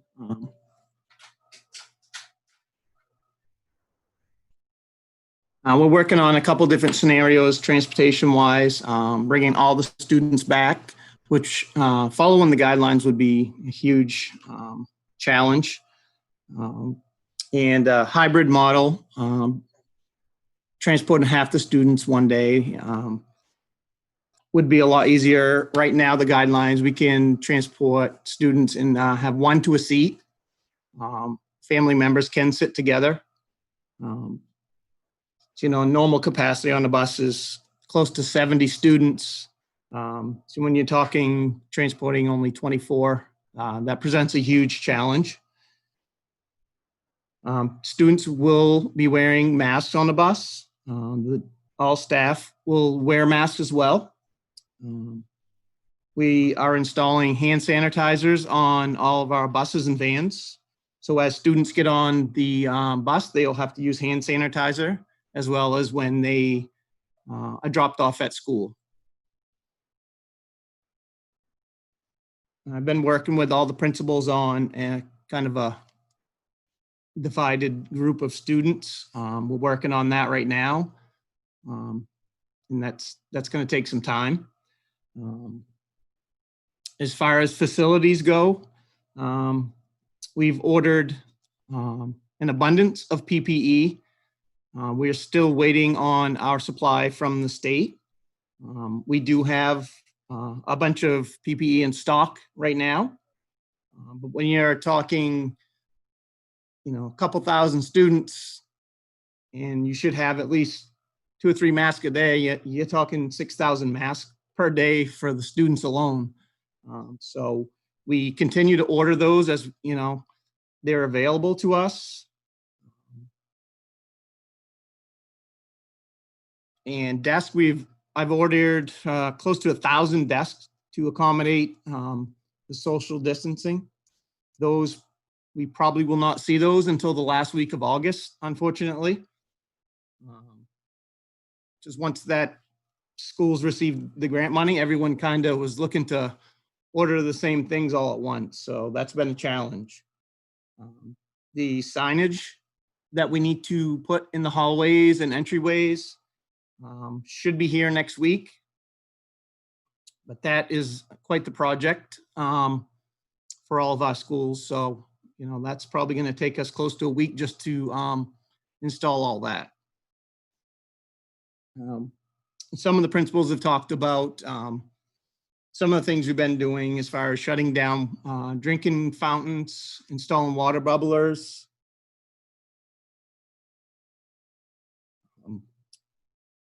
We've done a lot of work to create isolation rooms. We've still got a little bit of work to go there, but we're making good progress. Ordered some nurses' tables. Those should be here in a couple of weeks. One of the biggest issues that we will have is staffing. It's going to require a lot more hours when it comes to sanitizing, cleaning. And then we, also have to consider if somebody gets sick, such as a bus driver. We really don't have any subs right now. So that could be a huge challenge for us. We have put ads in the paper, but we haven't, nobody has applied at this time. And yesterday, all the districts were kind of throwing a curveball. Districts started to use sanitizing guns back in March, even before that, to sanitize buses, classrooms. Well, we were told yesterday that we can no longer use those sanitizing guns unless everyone is trained to use those.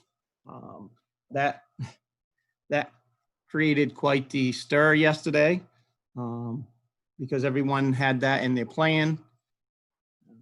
Basically, it's going to take some time to get everyone trained, but in the time being, we can use sanitizing guns and sprayers that do not run on batteries. So we would have to shift to like the pump style, which take much longer to do, which is going to create a challenge. It's something we can get through, but it's definitely not going to be easy. And we still, we'll need to train all our staff on the proper sanitizing procedures that would be put in place. I just think, at this point, we're still waiting on some supplies to come in. I believe we, need to do this right so we can keep our students in school as long as we can.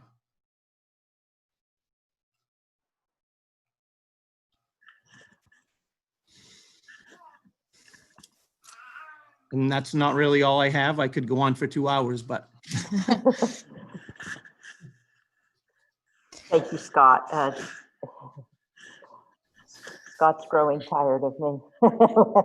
Morning, noon, and night, we speak and try to work through this, but and I think the principals will agree. You know, they're getting close to knowing every inch of their schools right now as we've been looking the place over for what's going to work. But in the transportation arm of this, and it's complex, and Scott has the software to run the routes based on it will interface with Infinite Campus, and that's part of asking families to enter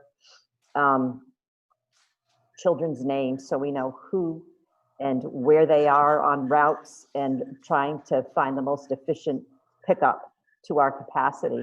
But as Scott mentioned, some of the protocols in place are required, and I would encourage people to look at the resources on the DOE and the links, and out of the framework where there's pre-K, adult through adult education, public health guidance. And then the first statement, it says this document provides both advisory and compulsory guidance.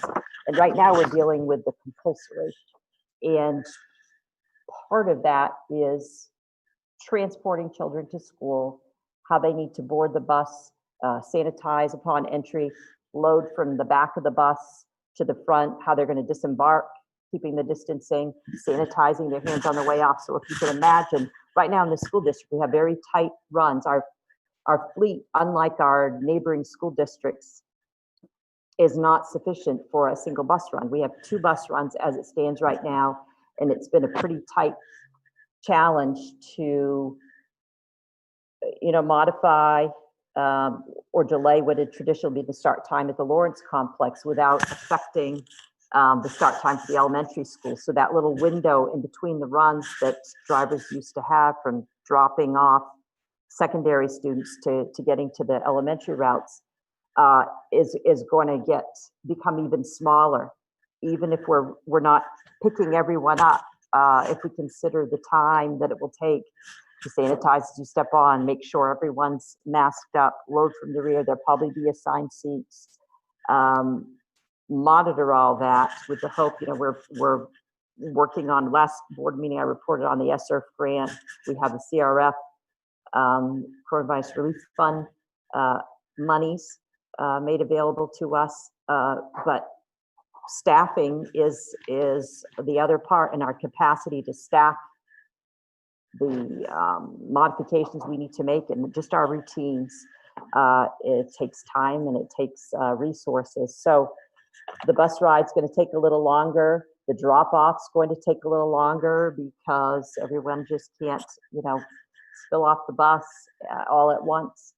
And then there's the sanitizing that needs to happen. Scott, described just one little pitch of ever-changing circumstance. I mean, we certainly can get our staff trained to use those sanitizers, but part of the reason to go through a battery driven is to speed up the time that it takes. So if you can imagine drivers now sanitizing the surfaces of the interior of these buses before they go on the second run.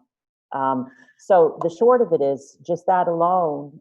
Talk to Scott. We just talked earlier here about the likelihood that the student day will be shorter just by virtue of it's going to take us more time to get them here and get ready for the second run.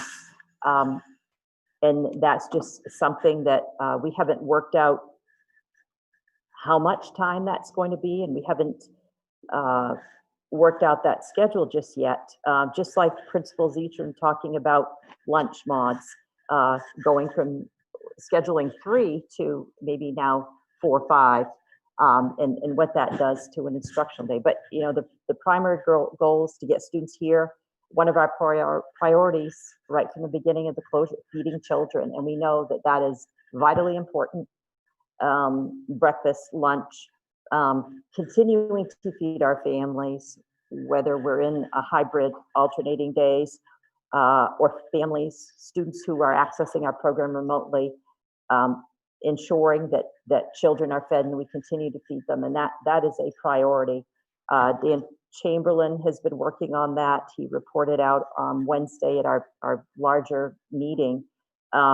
Currently, the summer feeding programming and the funding and the allowances for that run through August 31st. I don't believe as of today there's been any announcement of change or expansion of that, but that's another little piece of information that we don't have right now, but dedicating ourselves to ensuring that stability in families' lives is important.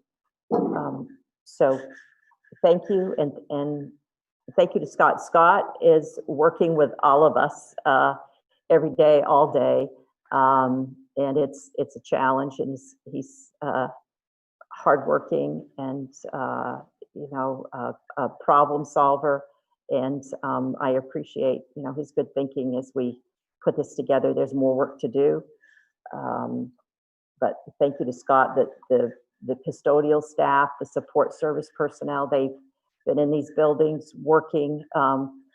Summer in these buildings, it's hot and stuffy as it is, but there's a lot of pressure to get everything in place to open successfully.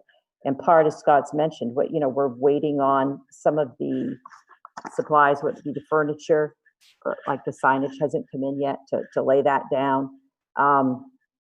All that needs to be in place, but before we can welcome students back. And I have heard from faculty, and I know principals are, and it's frustrating because people are very anxious to just get ready. But we need the buildings free of that kind of traffic so these projects can happen.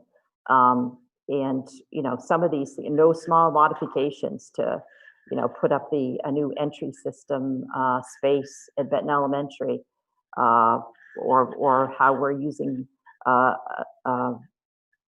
retrofitting a space across from Nurse Turlow's office to serve as this isolation room. There's a lot going on, trying to improve our ventilation, installing fans where they weren't installed before. Just seems like small things, but and the fragility of it all. I keep using the word fragile, that everything has to work together. We can have some funds to buy material things or software, but it's the people that make the place hot. And they're maxed out. They're doing their best. They're working hard, and I truly appreciate that. But in the end, where we're at right now in the summer, I think it would be advisable to give a little more time, but we can talk about that in a minute. So the board has heard from our principals, and the good work that's gone on. These are draft after draft after draft, and lots of meetings and talking things through. All that has been going on this summer, and we have some ideas about how best to open, we think, in the safest possible way. You've heard about the capacity of our buildings, and that's important. And back to, can schools safely open? It relates to what are the facilities capable? And every school district, this district itself has a number of school buildings built at different times with different thinking at the time of the design. Like Mr. Wedge has pointed out, the square footage in Benton Elementary, big school building, had housed close to 1,000 kids at its height of enrollment in its history. But the classrooms, the space was designed for much smaller section sizes. And over the years, those have climbed somewhat here as elsewhere, versus a school community that might have a new school where the thinking is bigger spaces, bigger classrooms. So we're working with the capacity, the facilities we have as best we can. And I credit our staff for cobbling this together. One of the other actions we've taken, Scott spoke of just our capacity, say, to sanitize the building at the end of the day, the disinfecting, the cleaning that needs to happen every day, or a circumstance where we have a child present with some symptoms and there's a whole other protocol that needs to take place, cleaning protocol for a nurse to be out of the space and have personnel to come in and take care of that. So this all take additional time and people, manpower, resources. We've looked at, because of the funds available and the attention of that CRF, the CRF monies, is to do all that's possible to open buildings up. And that's what we're dedicating it to. But it might involve compensating employees for extra hours. It might involve some contracted services.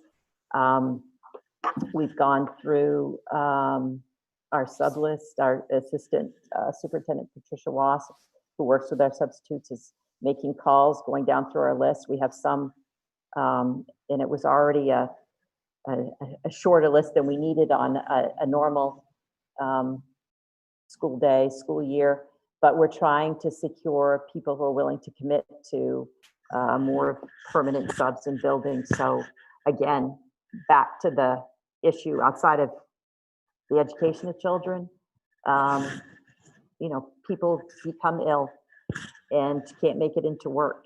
And our ability to operate depends on mostly, can we safely supervise students? So if we have those subs in place, and this what this funding does, it allows us to pay for that. It doesn't come out of a local budget. So that resource thankfully is there, and finding people who are willing and able to do that. I have heard from some individuals who, one person wrote to me in a subject, ready to help. So, I mean, that's always great to hear. So that's another consideration. What questions does a board have of me now? I have a couple, Roberta. Actually, I have a big long list, but I'll just do a couple right now. So, according to a lot of the administrators tonight, and to Scott, it sounds like our district doesn't have enough square footage to work within the guidelines to take and have all students start at the same time. It sounds repeatedly, I heard hybrid from everyone, and that it's going to work much better for a hybrid, or a hybrid model. So I guess my question to you is, what do you need the board to do in that aspect? Or are we just saying we're going hybrid because it works best to stay within the guidelines that Maine CDC and DOE have put out there for us? That's my first one, so go. I hope they don't get tougher than that, but yeah, the bottom line, and Danielle, thank you for all your time and participation on the committee, as Beth has, and Heather Huzzy among us here. Right, we just don't have the real estate to go back 100%. Now, we also know that there are families who will opt for something else for their children's education. Our remote platform, some people at this time are, hopefully temporarily choosing homeschool. But again, until we know what those numbers are, it would be to say we're fully opening when I know we absolutely don't have the capacity to do that. We can't do that. And again, we must follow the guidelines laid out. Again, there are creative ways to get at that. As we talked in our broader committee on Wednesday, and just kind of what recommendation would we support going forward to the board tonight. It would be, as I had mentioned in my communication on Saturday, just a phase-in model. We don't have a intact, complete plan for you to approve tonight. You have all the school-based pieces. The protocols aren't represented in that, but consideration of them. But going forward in our planning, that is I think that would be helpful to us, a phase-in model where we're not committing to from now until the whole pandemic environment changes or guidelines change, or there's some therapeutic response to it or a vaccine. That would be my recommendation and the committee's recommendation, and that we phase that in. And initially, I think we'd want students in smaller groups anyway. It is going to be a lot to facilitate in this. Scott says we want to do this right. That will allow, small groups are always better when you're working with them. And I think of this, and I use the word orientation, and I think Dan or Sean had mentioned that we have 7th grade and 9th grade where they come into the space and it's all new to them. And this is what it's going to be like for every student in this school district, and initially for staff too. So having that model in place for a few weeks, I think would be vital. And the other part, beyond acclimating students to the space, going through the procedures that they're going to need to adhere to. It's going to take some teaching. We'll have some pre-teaching. I mean, that'll be all part of it. Principals will be communicating with families. We'll have videos up just to introduce people to what the environment's going to look like so they can see it. The open house it'll have to be virtual. But I think it was interesting. Mr. Bowers and Mr. Jones were very creative in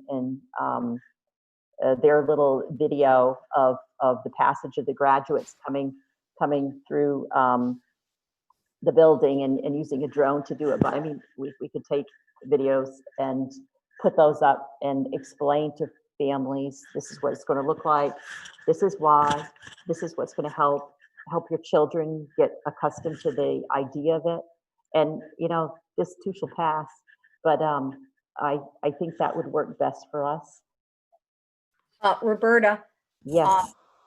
Will you put some of this in, you talked about doing a video, but also an FAQ up on the website, maybe some highlights of the draft plan so people can see it? That would be helpful. And then Danielle, what were your other questions? My other question is dealing with time. It sounds like our facilities aren't going to be ready in time for the district to open up on the 26th, 27th. That is currently scheduled for the start of school. It just doesn't seem like we're going to be ready. So I keep hearing like a couple weeks. That brings us to after Labor Day. Oh, go ahead, Ray.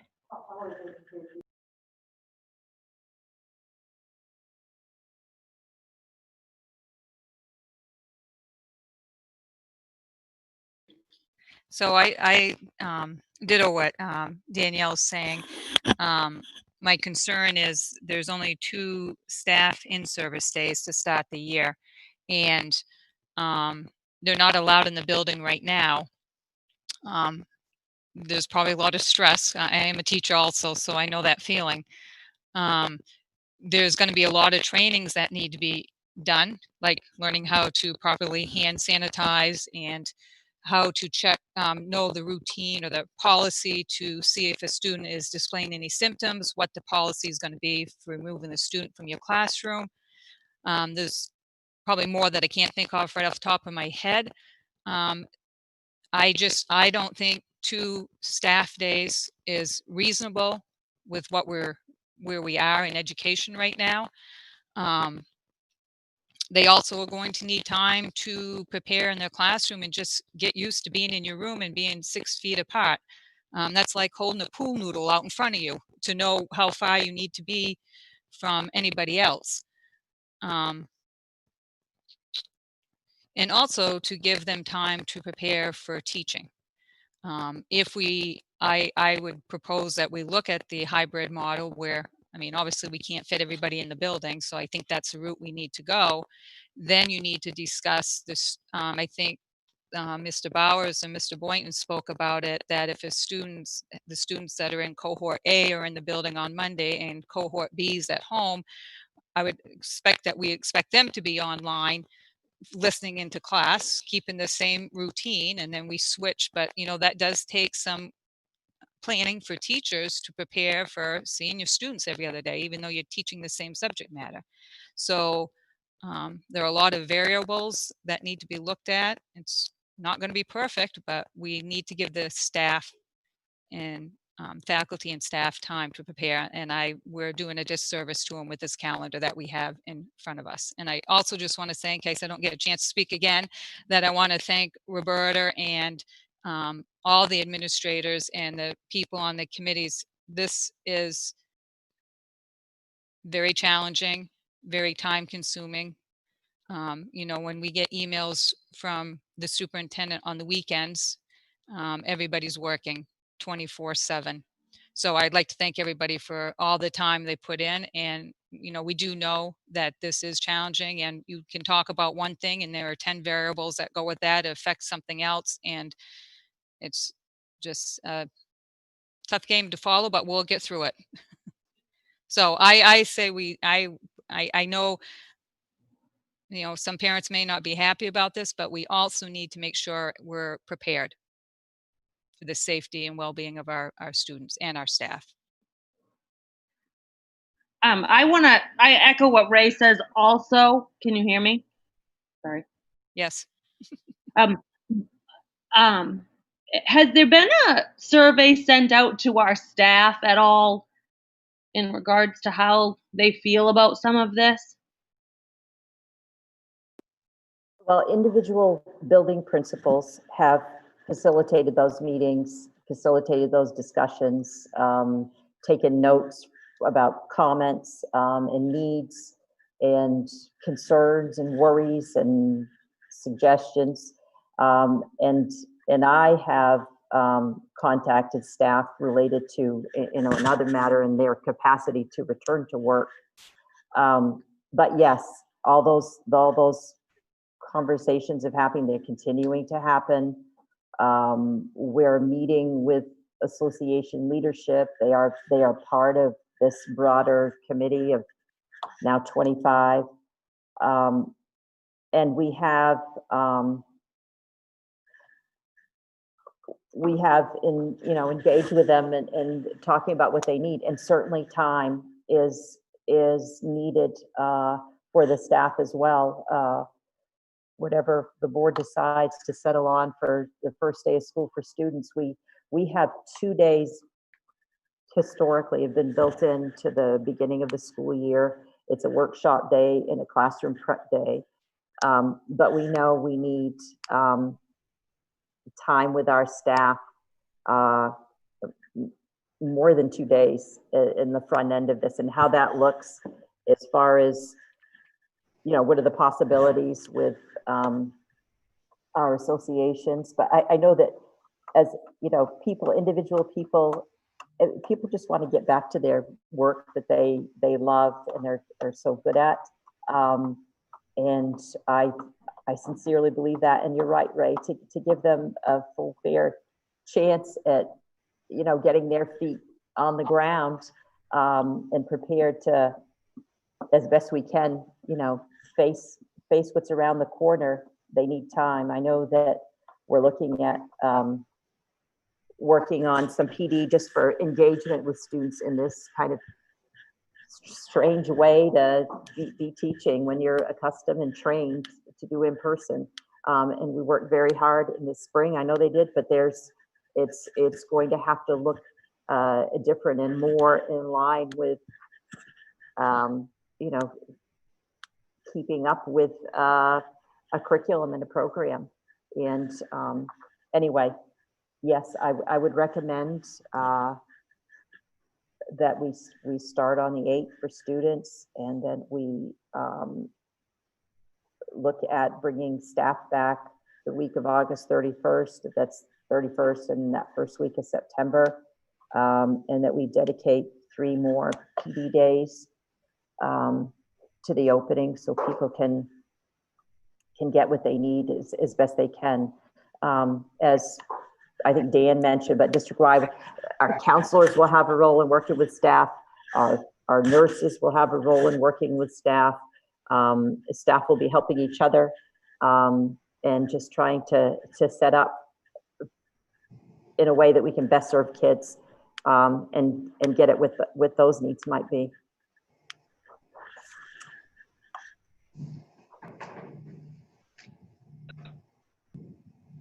Okay, does anyone else have any more questions? Oh, sorry, Ray. So Roberta, your recommendation is that the staff comes in on August 31st. Is that what you said? And then first day of school would be September 8th? Yes. So the 31st to that Friday would be all professional development days? Yes. For all the trainings, okay. And then there's also time to be given in their classrooms? Yes. Okay, just want to make sure. Yes. Out of curiosity, I thought the governor was going to set the opening day of school. Has that happened, or has she changed her mind? Not aware of that, maybe. I have not heard that. I think the Department of Education and the governor have left us with very little time to do everything that has been described here tonight. And I think your suggestion is excellent, and I would support it totally. I don't know anything about that, Roberta, if that's what you're asking me. I haven't heard that. Yeah, I have not heard that either. No. What I found very fascinating tonight was listening to all the plans. Essentially, the state gave a framework, and we're just trying to figure out how we follow that framework. We don't have many options. And I think if we've got 600 or 1,000 desks coming, what are the odds that they're going to show up in the last week of August on time?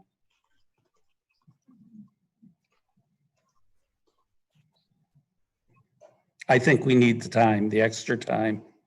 And Ray is very observant in that I think where everybody's been isolated out of the school, I'm talking about staff now, teaching faculty, I think they're going to need a fair amount of time to get reoriented and readjusted.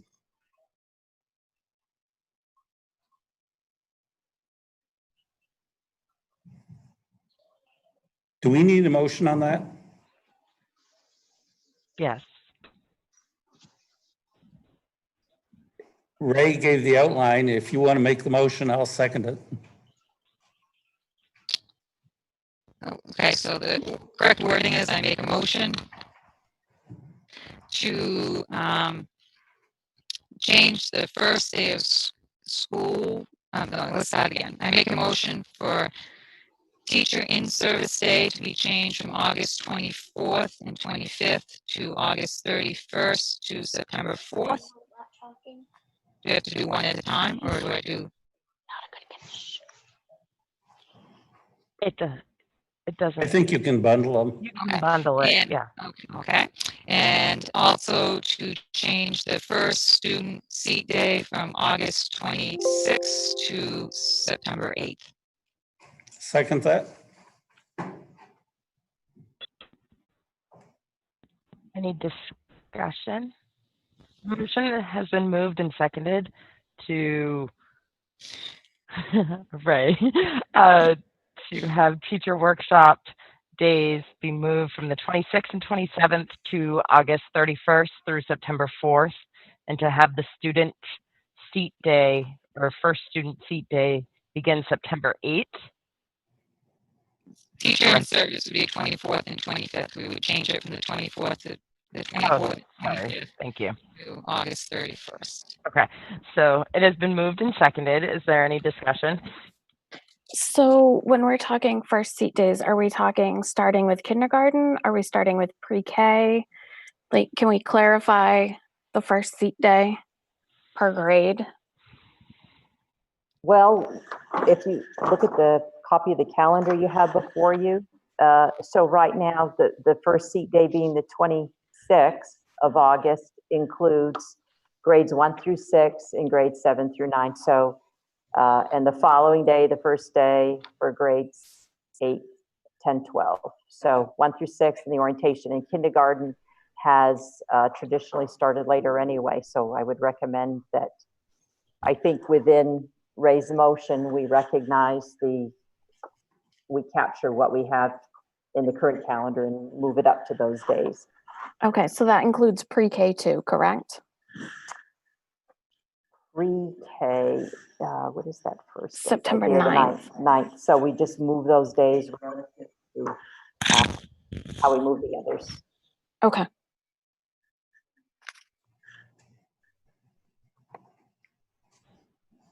My understanding is the what's scheduled for the 26th of August, September 8th. Yes. And the 27th of August moves to September 9th. To the 8th, yep. Sounds good. Anyone else? Okay, let's see if I can do this roll call like Jenny does so well. So now we'll take a vote. Booton, yes. Borden's not here. Calvary? Yes. Davis Folsom? Yes. Dumont? Yes. Patchy? Yes. Hussey?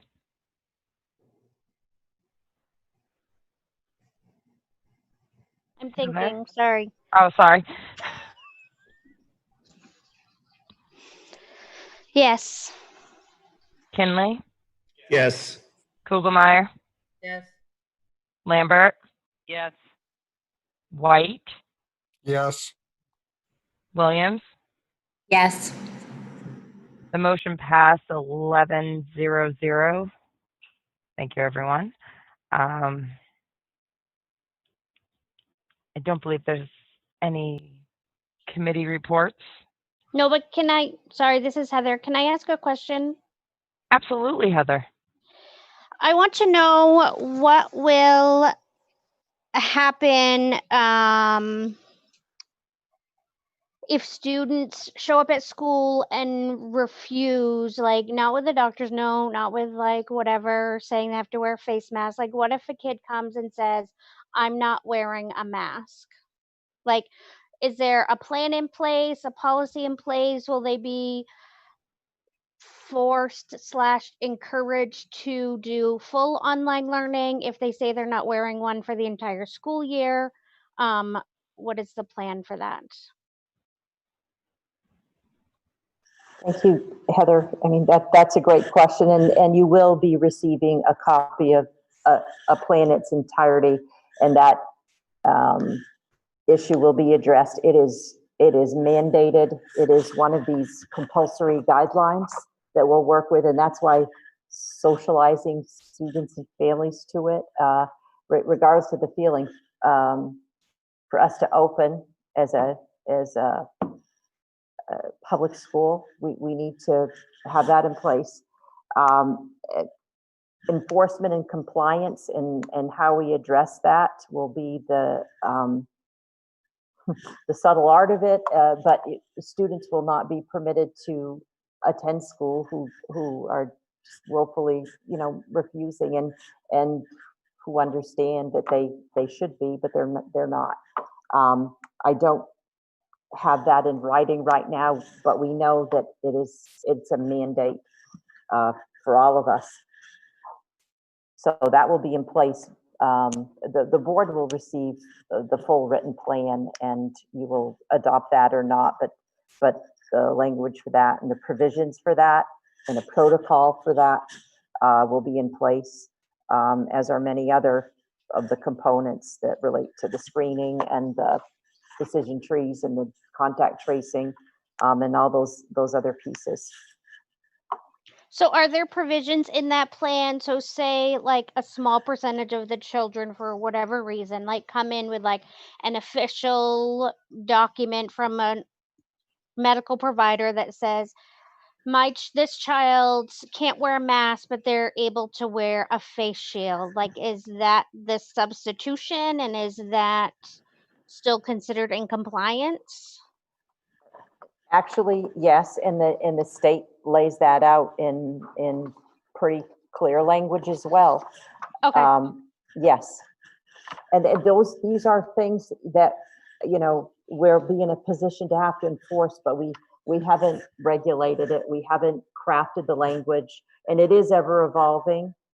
Just for folks to understand, when the Department of Ed put out this document, this framework for returning to classroom instruction, the mandates and expectations associated with mask wearing have changed 3 times, at least that I'm aware of, that I saw, that I have printouts of the evolution of it, from grades 3 up and all staff to just all staff to students, and now it's 5 and up.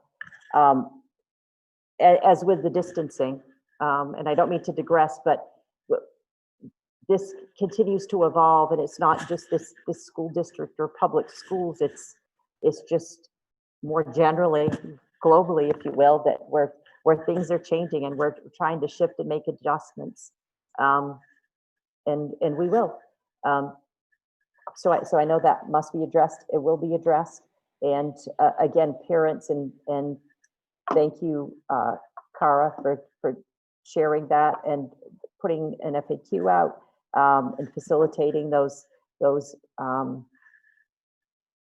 meetings with parents. It'll be virtually, of course, but that I think, you know, once people at least know what's there, the masks are required, and we'll just have to work with it to be around people like, you know, like anywhere else in public. It's just where we're at right now. And I would ask the board to give us some guidance on how we start, and that would be a phase-in, beginning with a hybrid for a period of time, and we don't need to decide how long right now, but I'd recommend at least a couple of weeks, so we can see where we're at. We can see how our system and our plan flows, and it might be that we remain in that, but I don't think we need to decide that right now or when you have the plan in front of you, because again, that will shift in and out, and we have to be prepared to shift out into remote learning and a communication mechanism for that. But in our planning for the opening that's going to happen when we bring students back on the 8th, does the board approve of a hybrid for an interim period to orient children and families to school? Roberta, I might be late on this question, but can you speak a little bit for the daycare plan or the childcare for the days, if there's any plan for that students are not in school, or is that? I don't have a solution for that. You know, as we did in March, you know, we have licensed daycare in the district, but, and I spoke with Donna Carney today, it's, the licensure has its limitations, its ratios. And in our own childcare, daycare programs are going to operate the before and after to the full capacity. Donna Carney, who's the director, expects all the staff to return to that programming, or she'll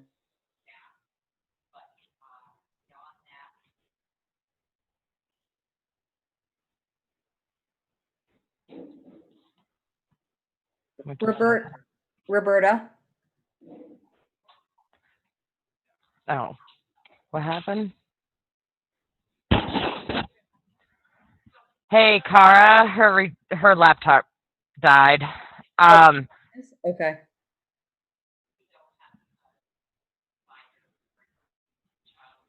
Do we need to make any motions to accept the hybrid plan, or is that just your recommendation and we'll move forward with it? Can you hear her, Roberta? Okay. Cara, can you wait 1 second? I'm going to try to put on my speaker so she can hear.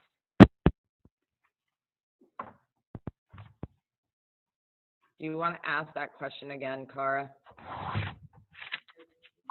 We don't need a motion to accept the hybrid, so we can just move forward with that.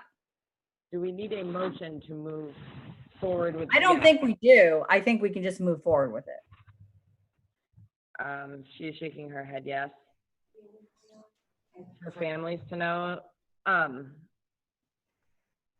So I make a motion that we move the school system into a hybrid model to start the school year.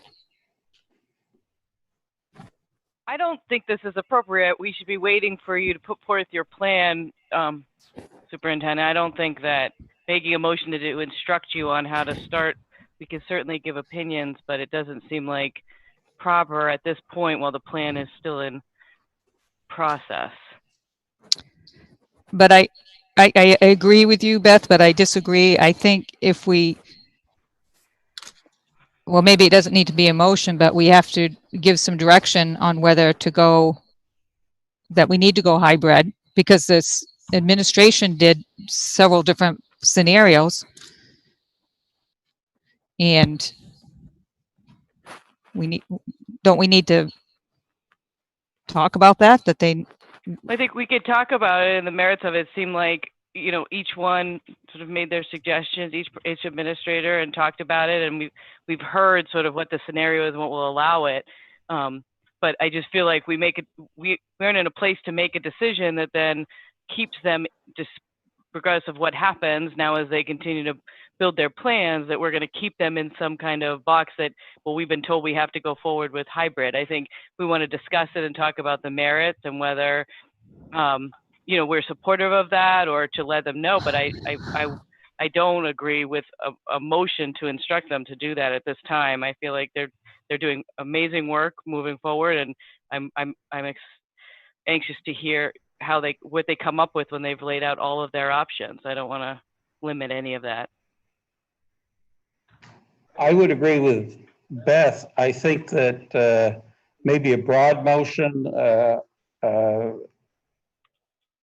if the board acknowledges and accepts the reports given tonight, the verbal reports, and accepts them as a matter of information, and the board simply encourage the administration to continue on with the planning that they are currently doing. I think we want to be very careful that we do not hamstring the administration in this, because I think you're right. If we say hybrid, then it's going to be in the paper. And we have no flexibility. I think I'm just fascinated by how many variables there are in this. One thing that hasn't really been talked about tonight, but are we going to have enough staff to actually run a school? And I'm not sure. I hope we do. The other thing is an awful lot of pieces have to come together. And I think staff administration has done a superb job in kind of outlining it so far. And I would simply say, keep going. Yeah, I echo what Stu is saying. I think if we frame it like right now that hybrid seems like a viable option for everything that everybody reviewed today in regards to spacing, getting students used to the new routines, what that looks like, and then potentially move on. But this situation is so I hate to use the word volatile, but that's like 3 weeks away, and it could radically change for a whole host of reasons. So, certainly why we're really lucky in Maine with low rates. I think the continued challenge will be, as Dr. Shaw and the CDC has said, is once you get masses of people together, what that's going to be, because that's when there has been transmission, and we're not requiring, and the state's not requiring students to come being tested. So, we're not even sure how long we could even potentially remain open, because we won't have tested the population before they arrive.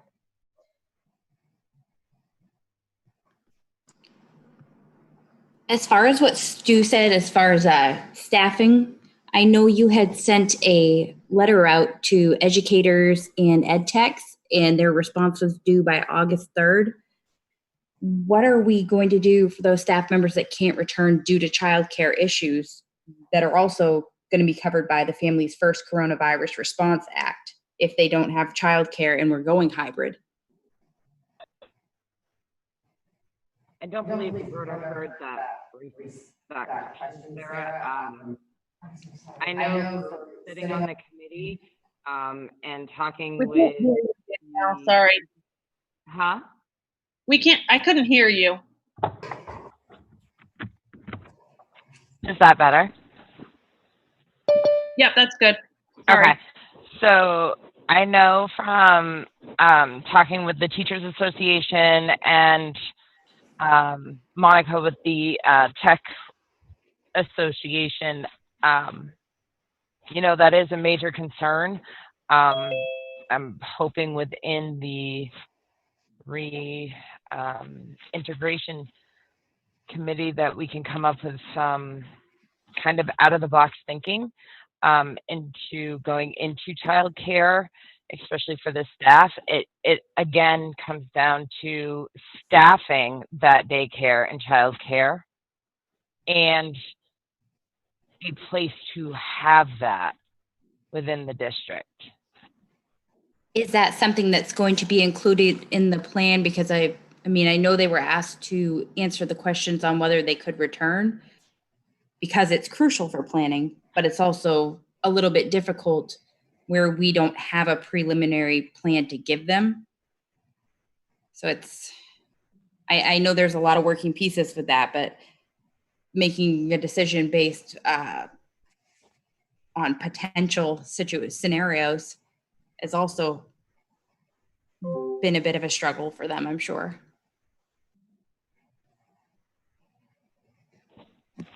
And I apologize for losing power here, but certainly childcare, but as Danielle mentioned, it's staffing it. We're trying to staff our school buildings, our and other personnel, and when I reference the letter that I sent to staff, teachers, techs, all our employees, and there are provisions in the Family First Coronavirus Relief Act, I believe, 6 reasons for accommodation. So loss of childcare due to COVID is one of them, and working through. So it's our employees, it's our families, and it'll be a very big operation, a big prospect. It's a possibility, but I don't know what our capacity to do that will be. And again, when I talked to Donna today, it's feeling good about being able to operate the childcare, after school care, daycare services that we have. in this environment and staff it fully it was great news. But again, we have a license for each of those sites, and there's a capacity that we have, and how many families we can serve with that. Okay. I know a lot of people will be happy to hear that it is being addressed, where that's been a situation for a lot of the families and staff in the district. Thank you, Sarah. And in the beginning, when I said this, the decisions this board makes, it does affect people's lives, and we're sensitive to that, their livelihood perhaps. And I think that's nationwide. And one of the, and I'm not sure what this stakeholder group is called, or this committee, it escapes me tonight, but it's the getting main economies reopened group, and their number one priority was to reopen schools. And as I said, schools serve many purposes, and we recognize it. So what is within our capacity, we'll work on. But again, the unknown of that number and that need, and I suspect it is great.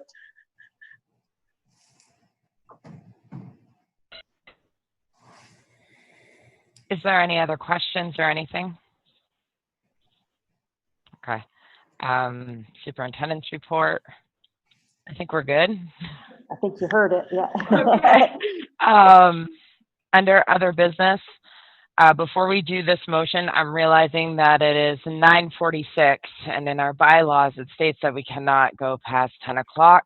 I don't believe this will go past, the executive session will go past 10, but could I please have a motion to continue the meeting past 10 o'clock? All right. Did you get one? I didn't hear it. You can. No, no one did it. If I not, moved- then I'm gonna do it. If not, then executive session's like 2 minutes. I move that we extend this meeting beyond the 10 o'clock timeline And I- specified in the bylaws. I second it. Yeah. Sorry. No, that's okay. So it has been moved and seconded to extend the meeting past 10 p.m. All right. Roll call. Booton, yes. Boyden's absent. Calvary. Davis Folsom. Yes. Dumont. Yes. Hashi. Yes. Hussey. Does it matter if I say no? No, yes. No, it didn't matter. Kinley. Yes. Kugelmeyer. Yes. Lambert. Yes. White had to leave, so Williams. Yes. So it is 10-0-0. The motion passes. Thank you. So under other business,